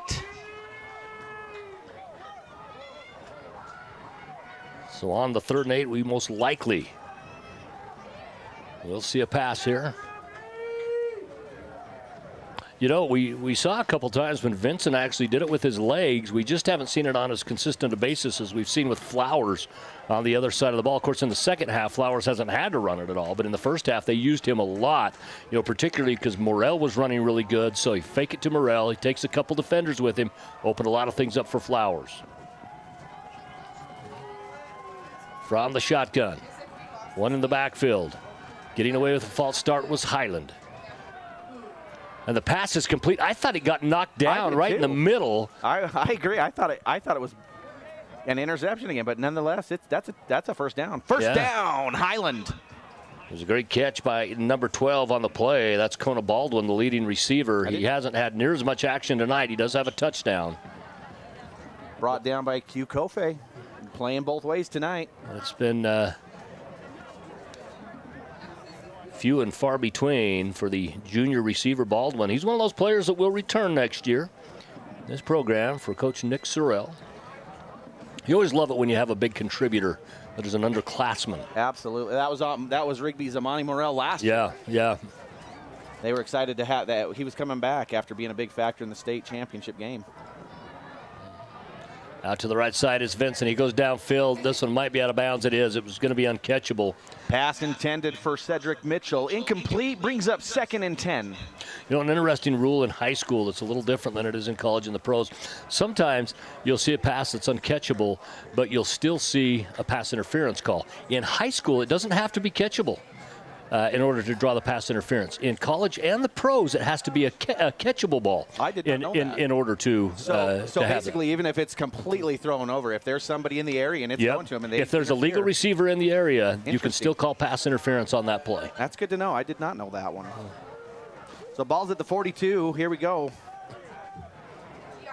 The reason why I bring that up, I saw a couple Highland fans over there going for acting like throwing the flag for pass interference, but I didn't think it was enough to be a pass interference. Here's the flea. We're going to get the hitch pass.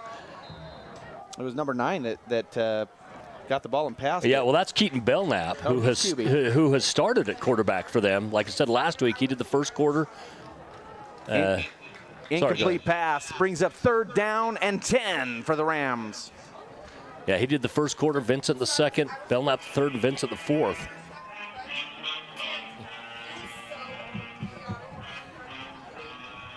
You know, I'm trying to think back, but I mean, Highland really hasn't been in Rigby territory all that much. They got that big pass to Mitchell that he was getting down there, and they got in there and made that touchdown. But really, they haven't been there much. Well, they had a turnover when they got into it as well. Yeah. Chasing him down. Vincent pressured in the backfield. This one he just flings and it goes out of bounds. Intended, his only receiver in the area was Andrew Scott, the senior. Brings up 4th down for the Highland Rams. 4th and 10. Andrew Scott had a good game last week against Pocatello, the Thunder Lookout Stadium. On the 42-yard line, they're going to go for it, I'm sure, wouldn't you think? Down as much as they're down. Yeah, I mean, there's no reason not to. And really, the way the returns have gone, yeah, you know, might be about the same spot. It there anyways. That's right. So what does Highland need to do? I mean, we're 2:32 left in the 3rd quarter. Well, what does Highland even got to do? Well, here? I think one of the things you look at, you know, if you're Coach Sorrell on the side, obviously you're not going to win this ball game. But I think the things you do is you say, guys, we got to go find some stuff that's going to work for us because we plan on going to the playoffs and we might face this team again. So let's go out and try to find some things that are going to work against this team that we can use if we face them. Well, that's big right there. Number 13. Yeah, that's Kellen Tingey. Tingey's a junior as well. Will return next year. Pass complete to junior Kellen Tingey. Brings up 1st down in the red zone. In fact, Vincent's a senior as well. You know, Vincent's a junior. Tucker Clark again. We've named him a lot. Bringing tackles down. All of the main players for Highland that we've called tonight are all juniors. So you think how good this team Yeah. could possibly be next year. Absolutely. With that. You know, and Rigby always just tends to never rebuild. They just tend to reload. Each time they're just such a good program. Both these teams come from perennial programs in the state.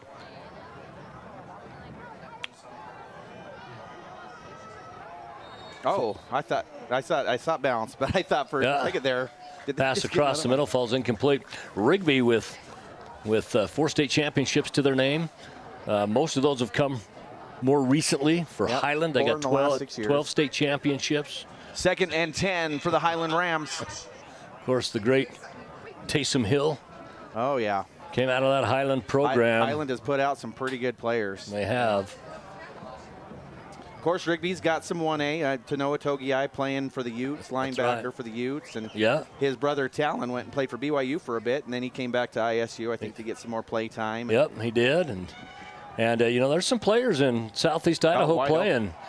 Sugar Salem High School has 3 players on BYU's roster. Yeah. In fact, Kian Need, who actually had lived here in Rigby as a younger man and then transferred over, he's got it. There's some players from up in Boise. Incomplete pass brings up 3rd down and long for the Highland Rams. Well, Highland's got to put they got to get points. I mean, that was a pretty big play on 4th down that they got all the way up here to the 26. But now here we go 3. Well, and one of the things they found themselves in a lot tonight is 3rd and long situations, and it's tough to be consistent when you're not picking up yards on 1st and 2nd. Oh man, a lot of another interception. Vincent upset with himself. Number 3 on that McCree play. Farnsworth. And I think what happened in that is Vincent threw to an area and nobody showed up. Interception, McCree Farnsworth. It'll be Trojan 1st and 10. So right when Highland looks like, okay, here we go, we're getting down there. Yep. I mean, and even, I think you're right, just thinking we're probably not winning this ball game, but in the same sense, we got to get something. That's the last thing you want to do. That's hard. Well, you know, and again, these teams, they don't have each other scheduled. Correction, the interception. DJ Butrero on the interception. DJ Butrero. My bad. I got told. That's all right. Well, and you know, again, these guys don't have each other on the schedule the rest of the season, but they might face each other in the playoffs. And so you got to find some things that work with you. You know, in basketball, you have that opportunity to face each other twice in a regular season when you're in the same conference. Not the same in football. I know. Green took him down, but the defense was the Rigby Trojans. So, you know what I mean?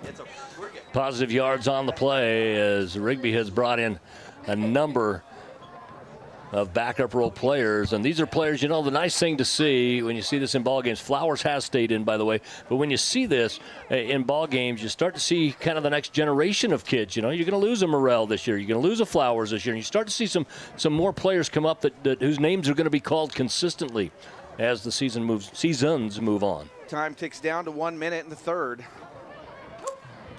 And you're right, now Rigby, you know, they'd be down 30. They'd be up 38 if they can get they can get a touchdown here before. But man, here comes Highland, not happy after that last interception. No, they're not.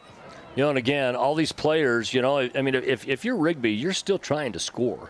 Absolutely. Because you can't tell these players, these backup players, to go in and not play as hard as they can. 3rd down and 6 for the Trojans. In fact, to me, really, that's when injuries happen, is when players go out and they're kind of taking it easy to not run it up on a team. Well, you know what? Your job as an opposing team is not to protect the feelings of the other team. They have to put their own product on the field. Now, got to be respectful, obviously, but you've got to play hard every play. Oh, big. And we're going to see a touchdown here, most likely. That just time, passed. it's McCree Farnsworth. McCree Farnsworth picks up the touchdown. He probably got that touchdown because he was mad that I announced. I didn't get an interception. I need something announced. What a fantastic play. And that was a 70. Where are we at? Where were they? Were they at the 30? I believe they're at the 30-yard line. Says 70-yard touch. Actually, the 29, so it'd be 71. 71-yard touchdown pass. Flowers to Farnsworth. And James out to kick the extra point. 51-14 extra point pending. And still just the 3rd quarter, 4 seconds remaining. No time will run off on the extra point. 7 for 7 for James on the point after. Kick is up and good. Moves our score out 52 Now we got fireworks on the other to side 14. And I'll tell you what, this has become a rout. They're running out of fireworks. Yeah, they are. Well, and if this is one of those things where your cheerleaders are doing push-ups in between everyone, they are awfully ripped by this time. Absolutely. It's going to be a Rigby Trojan kickoff to the Highland Rams. 4 seconds left in the third quarter. So they did end up getting that touchdown before the end. Trojans up. Now, it doesn't have to be that once they hit the 40 mark, the clock runs. Is that right? It does. It does. Any time in the fourth quarter. And again, I couldn't remember exactly what it was for 6A, but once you've hit it, then it's any time in that fourth quarter. I do know it's 40 because we had to do that when we were up. I got to go to University of Montana and announce, which is an awesome booth, by the way. We got to go up there and announce, and Sean ran the clock, and they told us, we're up by 40, and the ref said, run this clock. Yeah, yeah. Well, and even if, once you hit that 40-point mark, even if they bring it down below 40, it still runs. Yeah. Yep. And it's the same in basketball. Now, basketball's 30 points for all the school-size divisions. So I didn't realize it was different for 6A, 5A, 4A. It is. Football. Yep. Okay. Yep. And different in 8-man than 11-man, things like that. Well, here we go. James ready to kick off again. Allman, though, he's been a good returner here. Let's see what happens on this one. Oh, short kick this time. Once again, it's Almond. Once again, he gets out and gets some positive yards. You know, anything beyond that 20-yard line is going to be positive yards for a team. Almond brings it out to the 30-yard line, and that will end quarter number 3. As we start the fourth quarter, it's going to be Highland 1st and 10 from their own 30. Now we're going to take a break here on idahosports.com. Anything anybody told me I need to announce out there? Let me announce. Again, we want to thank Woody Smith Automotive for being the proud sponsor of this Rigby Trojan homecoming game. We can't do it without them. Please help us out by thanking Woody Smith Auto Group. Next time you're looking for a car, go check out Woody Smith. Right here, they take care of the Rigby Trojans at Rigby High School. I left, went to school, and I came back, and to be able to come back and still be a part of that in my hometown, it's amazing to see. The difference here at PPT is the passion that we have for what we do. We're not just about trying to get people to feel better. We want to improve their overall quality of life. When patients come through the door, they're family to us. If you're looking for a therapist that truly cares about you, this is the place to come. I don't only come to Rigby Physical Therapy after recovering from an injury. I come here to get stronger, and it's definitely been a game changer for me. The therapists know me by name. Okay, turn it off, turn it off, turn it off.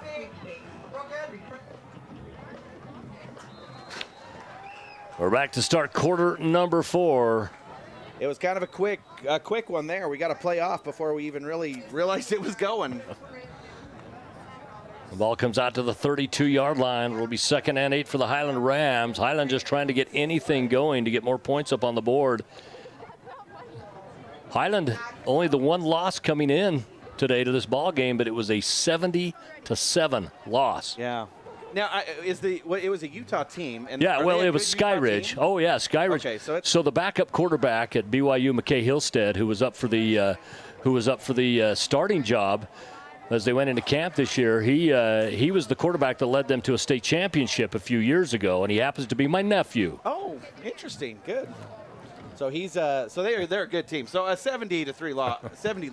That loss is understandable in the sense of playing a good team. Well, and the thing is you know, you take Skyridge, Corner Canyon, schools like that right now down in Utah, and you would probably have to get legitimately maybe Bishop Gorman out of Vegas. Other than that, you'd probably have to get to California to see teams that are going to beat them. Yeah, that's how good they are right now. But those schools are graduating double the amount that our 6A schools are graduating in Idaho, you know. They're pulling from 800 kids a class. We're pulling from 400. Yep, absolutely. Oh, good catch up the middle. Pass downfield ends up in the hands of number 19, Andrew Scott. And again, what you're seeing, you are seeing a number of backup players for Rigby, but what you're seeing is primarily the starters staying on the field for Highland because, again, those are the kids, if you're Highland, you've got to get in rhythm before the end of this game so that they can take that on to their next game. They've got to feel that motivation going in for sure and have a little bit of hype. Highland, big completed pass into Trojan territory, 1st and 10. Speaking about the next games for these two teams, Rigby next week will be at rival Madison, just down the road here, about 12 miles. And then Highland, they will be at Skyline. Skyline's been a dominant 5A team in the state. I was I got to announce the Rocky Mountain Rumble, and Skyline played right before, and boy, that was a fun game at the Rocky Mountain Rumble. Yeah, Skyline's been a good team. You know, when you look at what's been going on in eastern Idaho particularly, you look what Rigby has been doing to dominate 6A. Skyline for 5A, Sugar Salem for 4A, West Side for 3A, you know, and then your 2A and 1A, your 8-man teams kind of are spread out a little bit more in the state. But you look what eastern Idaho is doing in all the various school sizes, and I'll tell you what, it's a thing to behold, no question. We need to bring a few more state events back this way. I mean, I know they get to do it over at the Holt Arena, Mini Dome, ICCU Dome, whatever you want to call it. Yeah, I have some heartburn over the way they do basketball, but that's okay. Chad Williams, the IHSAA director, and he is awesome. It's hard to find better than Chad Williams. Wow, sneaking out of everything as Vincent as he keeps going. Well, I think Vincent faked 2 passes before finally going off. And I don't know if he meant to. Yeah. He picked up a couple good yards there for Highland. That'll bring up a 3rd and 3, maybe 3rd and 4. 3rd and 4 for Highland after the Vincent run. 9, did he get out? He must have got out of bounds. Clock stopped. He did. Yeah, and he was not knocked out. He ran out on his own. So 9:40. We're still not, we're not in mercy rule. I thought it was a big sack back there for a second, but he was able to get out of 2 big pickles there and made it. He pulled a Houdini in the backfield. This time he fakes it to Mitchell. But the defense doesn't buy it. He's going to lose a little bit on the play. You know what? Both side judges are saying he was back to the line of scrimmage. But, boy, I think that's awfully generous. I think he easily lost a yard, maybe 2 on that play. DJ Boudrero on the tackle for the Rigby Trojans. You know, we say a lot of DJ Boudrero around here. He is a really good linebacker for this Trojan team. Vincent comes back to the ball game with the play. Highland getting their Rigby getting their defensive assignment from the sideline as well. We are going to have single coverage. It's going to be in the left, on the left side of the field, on the upper side. Now a linebacker moves out. No, they're going to call a flat. This might be a timeout. It is, and this is going to be a timeout for Rigby. And we're going to take it as well here on IdahoSports.com. We'll be back after this. I feel like Rigby Trojans take the timeout. Care about 8:55 left to play. I'm able to live a life full of hope and a life that I can enjoy. After coming to PT and putting a lot of hard work in, I'm able to do the things that I love to do again. I know. I've decided that it might be too much to do like a big game like this as color commentary, and that like if I'm doing it, I can easily do it because I can. I think you'd still hear it. Well, I mean, I can try it. Welcome back to IdahoSports.com as we're 8:55 remaining in the ball game. And right now, just an absolute domination by Rigby. But, we've seen flashes of what Highland can do. And it's just been, being able to maintain that has been the struggle for Highland. But when Highland is on, they do really well. And you see, and when they do well, they're doing it against a great Rigby defense. Absolutely. And so it's not that Highland can't play it. It's just got to become a consistent thing for the Rams. From the shotgun, it's Vincent. Mitchell stayed to block in the backfield. Great defensive assignment on the far side of the field.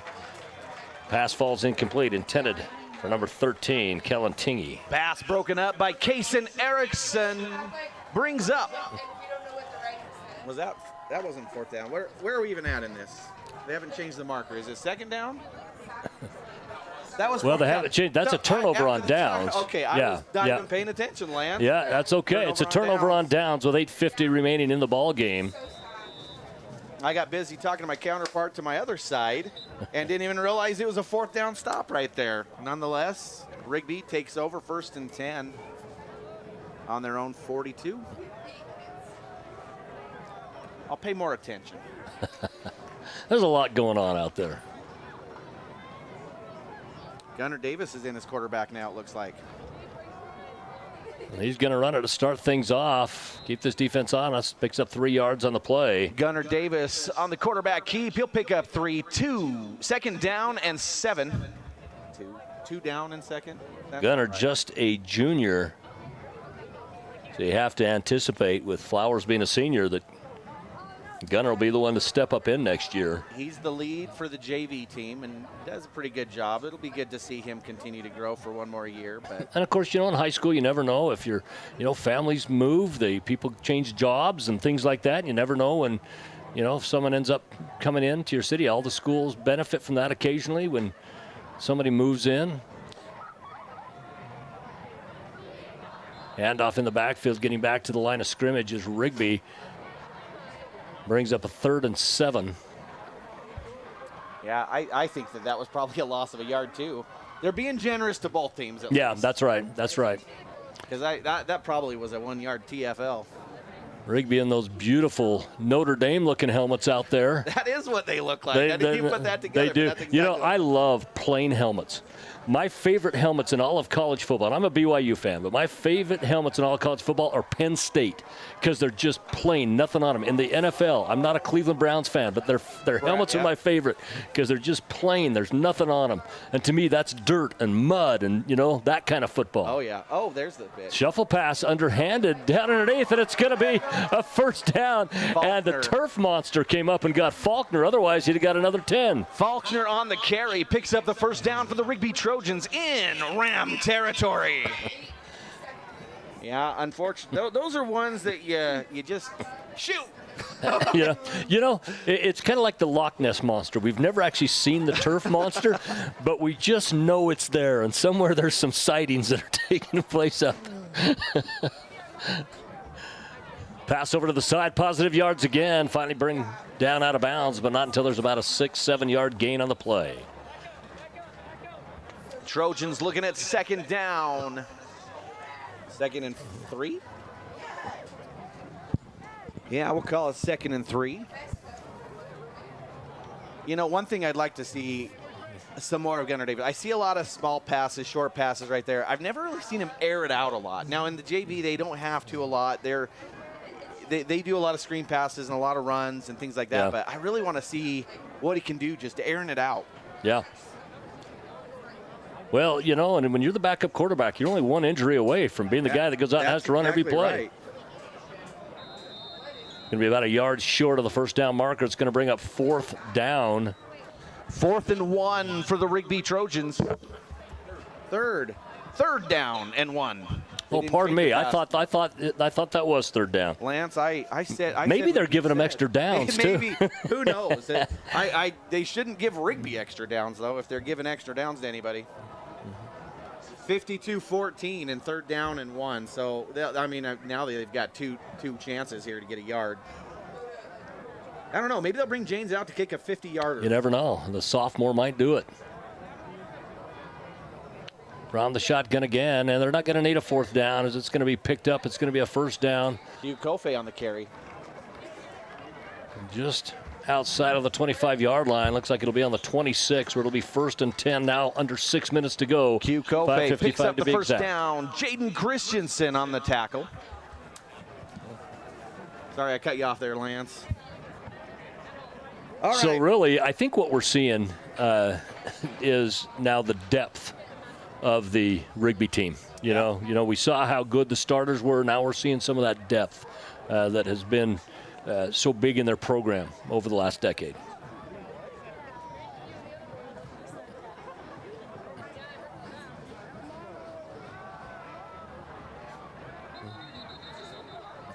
And you look, Madison's last state championship came in 2012. It was the 2013 graduating class, but 2012 was when that was won.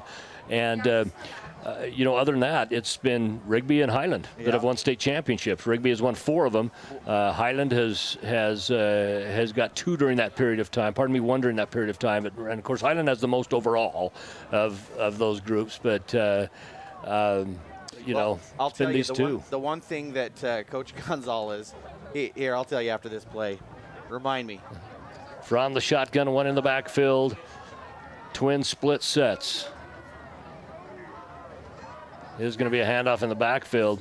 Pick up about 2 yards on the play, bring up a 3rd and we'll call it 7. So Coach Gonzalez, he has a couple of goals, right? I mean, it's fun to hear him talk. He tells the team, he says, I don't care if you're coming back. Put your ring away. This is not – we got a new game to play, right? Yeah. And his goals, he says, my goals is to make it to beat the team up north, which he means Madison. Because I'll tell you what, next week is not a gimme. No. It does not Madison's matter how got good. a solid team this year. It They're does not matter. I wouldn't call them great, but they're solid. And that is always a rivalry. It doesn't matter. It's a rivalry, and that is going to be quite the game next week. But he wants to beat the rival.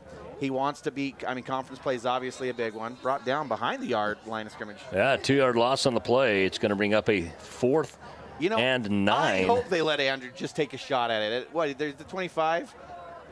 Are they going to? We'll see. I think they're going to give him a shot. So 25 gives him 43. Is that a 43-yard attempt? Jane's out there. 42-yard? Yeah, because it'll come from the 30. It'll come from the 32-yard line, so 42-yard field goal attempt.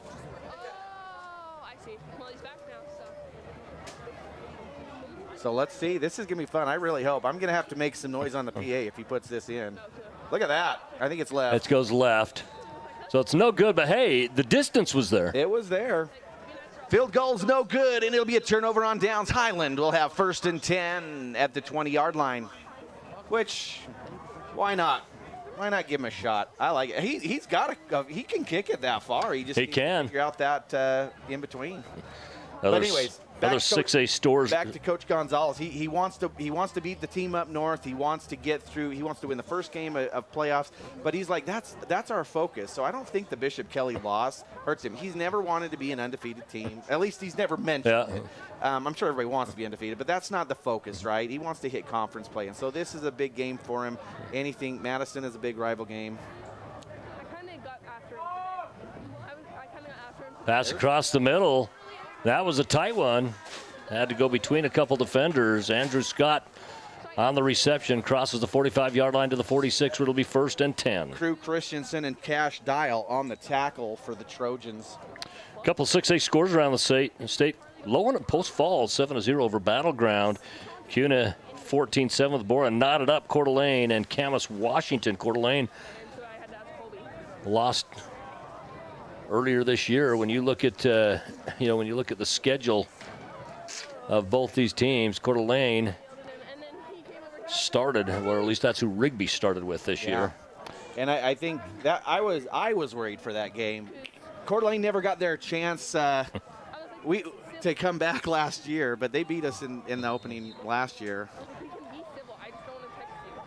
Cash completed to number 12. That's Hunter Burrell. Capital 44, Centennial 3. That's in the third. 34-7 Mountain View over Boise. Tight one with the Waihian Eagle. Eagle, your second-rated team in the state. 27-20, of course. Big one here. Rocky Mountain 56, Meridian 0 in the third quarter. And Sandpoint, 5A leading 6A Lake City 26-7, and Bonneville leading Thunder Ridge 21-10. Thunder Ridge for a period of time gave Highland a run. Number 9 wide open. Well, we're definitely not going to hit a mercy rule Keaton in this game. Belknap for the Highland Rams with the touchdown. Keaton Belknap puts him up on the board, 20-52. Extra point pending, $1.50 remaining in the ball game. And if you're Highland, that's one of those things you say. Let's just say that's the last big thing that happens for them tonight, and you say we left on a good note. We left on something that worked for us. It might have been against the second string, but it worked, and you can carry that into next week. Well, and I think now you're going to see that. I mean, that's probably their last play because Rigby is going to come out and nail it down for the rest. I would imagine so. Highland's got timeouts. Yeah, they're not going to use them. So who's the kicker here? Well, it's going to be Barchi again. That's right, Barchi. Barchi's up. Barchi's good. Barchi puts the extra point on the board for the Rams. So 52-21, and Highland will kick it off to Rigby, and, well, that probably is going to do it for us here, Lance, huh? Yeah, it will. I think they're going to come out and nil it down with $1.50 on the clock. Once again, don't forget, Rigby will be at Madison next week. It's going to be Highland and Skyline. Those are the games I don't have any assignments, so I get to actually go and enjoy it and just sit and watch the fan. Yeah, the crowd sometimes it's nice to be a fan. There's few times in my life when I get to be a fan. And in fact, usually when I got to be a fan, it was when my kids were playing, like, the Little League football, the grid kid stuff, then I could be a fan. But when it comes to high school, I've rarely been able to be a fan. Yeah, it'll be a fun one. I love going up to Madison, and that's always a fun rivalry. I mean, we've kind of in the last decade has been football for Rigby, but basketball they have amazing. Yeah, they've been very very good. Of course, Rigby's done some great things. Justin Jones, his father, was my high school basketball coach. Oh, is that right? Terry. And, there's it's interesting. I've seen a thing the other day. It was an article, the best football stadium, nicest high school stadium in each state. And, of course, Madison's came in as the nicest in the state of Idaho. And it is. What a beautiful place to play. It is beautiful. What do we got going on here? Timeout Rigby? Timeout Rigby. I think what Rigby's trying to do is get some players in. Rigby will take a timeout. Just so they can get some playing time. And on the timeout, we're going to take a break here on IdahoSports.com. We'll be back shortly. As the clock winds down at the end of the game, we do want to remind all spectators to please exit the stands safely and carefully. As you leave the stands, we do ask that you take any garbage with you. Help us out by keeping the stands clean. It certainly helps our cleaning crew get back home to their families as quickly as possible. We hope you've had a good time here at the Rigby High School game. $1:50 on the clock, and it's going to be Rigby receiving the kickoff from the Highland Rams coming up in just a bit. Armando. Welcome back for the final minute 50 in this ballgame. Now, if this was a knotted game, we'd call this the 2-minute drill. Yeah, this. As the team would be coming down trying to pick up a victory, and we'd be able to see the 2-minute offense. As it is, I think for the most part, we're going to see Rigby kneeling down. And I think if the kick is short of the goal line, we'll see a return. And then after that, most likely, I think they're just going to kneel down. It's Cooper Steffler and Q Kofe in the backfield to receive for the Trojans. So, Kofe has made a splash tonight. Yeah, he's had a pretty good game as a backup running back, and he's had a couple of good defensive stops. And this and going into the end zone, nonetheless, it's 20-yard line and probably just a couple of kneel downs. Well, and Kofe, just a junior. He's a kid that's going to return next year. For this Rigby Trojan bunch, and he's going to play a big role next year. Now, having said that, you don't just replace a Morrell. He's that kind of player that he is special at running back with his size, but he's going to do but I think Kofe is going to step in and do some great things next year. Well, it'll be interesting to see, the Rigby returners. You've got Evan Freeman is going to be a big wide receiver for them. Kaysen Erickson has always been good. He plays both ways. You've got Cooper Steffler. Gunnar Davis will be their QB. We already said him. Faulkner, though, he's a pretty decent running back. There's a lot. Q Kofe. There's some good players. So Rigby certainly isn't losing all their good ones, but no. it is certainly sad to see. It's just the ones they are losing are very good. Are very hard to replace, like you said. Absolutely. So. Yep, there's always good players to come up. There's certain players that are kind of what you call a decade player, that you just don't see very often. And Morrell, a running back of that size and that speed with that size, is just not a player you see every year. The one that we watched here where he just broke tackle after tackle after tackle. I mean, those are that is not easy. Yeah, not just broke tackles. These weren't where people were just bumping him. These were wraps. People had him wrapped, and he was going through it. He's something else. Okay, they're going to run this one. They're not going to just nail it, but here we go.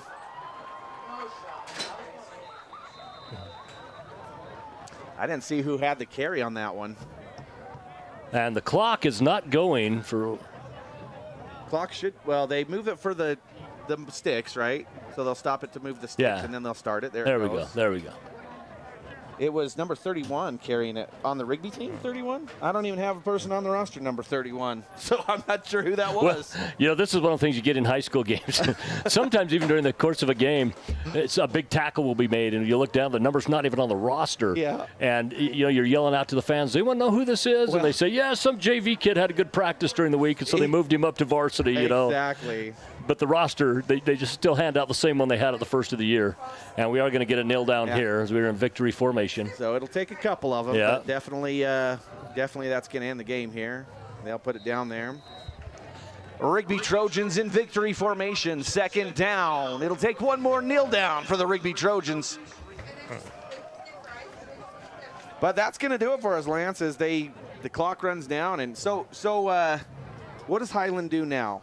Well, you got to move on. I mean, that's what you do. You got to go back to work. You got to move on.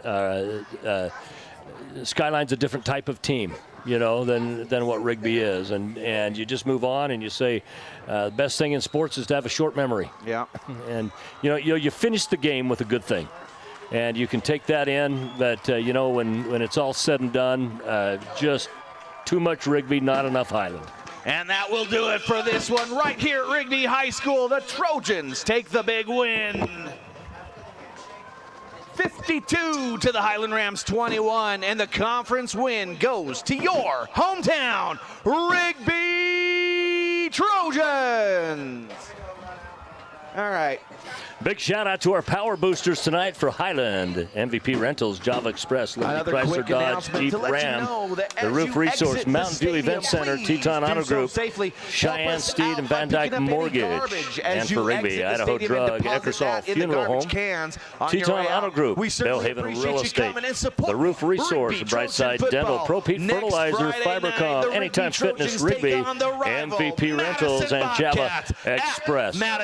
Today's player of the game is brought to you by the Idaho Office of Highway Safety. Amani Morrell with the 3 first-half touchdowns. Didn't even hardly play in the second half as he scores those those 3 first-half touchdowns. He was something just absolutely special in the Office of Highway Safety, reminding you to always keep and we'll see you next time. your head in the game, whether you're on the field or the road. Be in the moment and free of distractions. This has been an IdahoSports.com Game Streams production of the East Idaho Game Night, presented by Project Filter, Your Health Idaho, Valley-Wide Cooperative, and the Idaho Office of Highway Safety. Additional coverage on IdahoSports.com has been brought to you by the Teton Auto Group and Levitt Select. This broadcast also made possible by those great local businesses that we read just a moment ago. Special thanks to Athletic Director Ty Shippen and everyone behind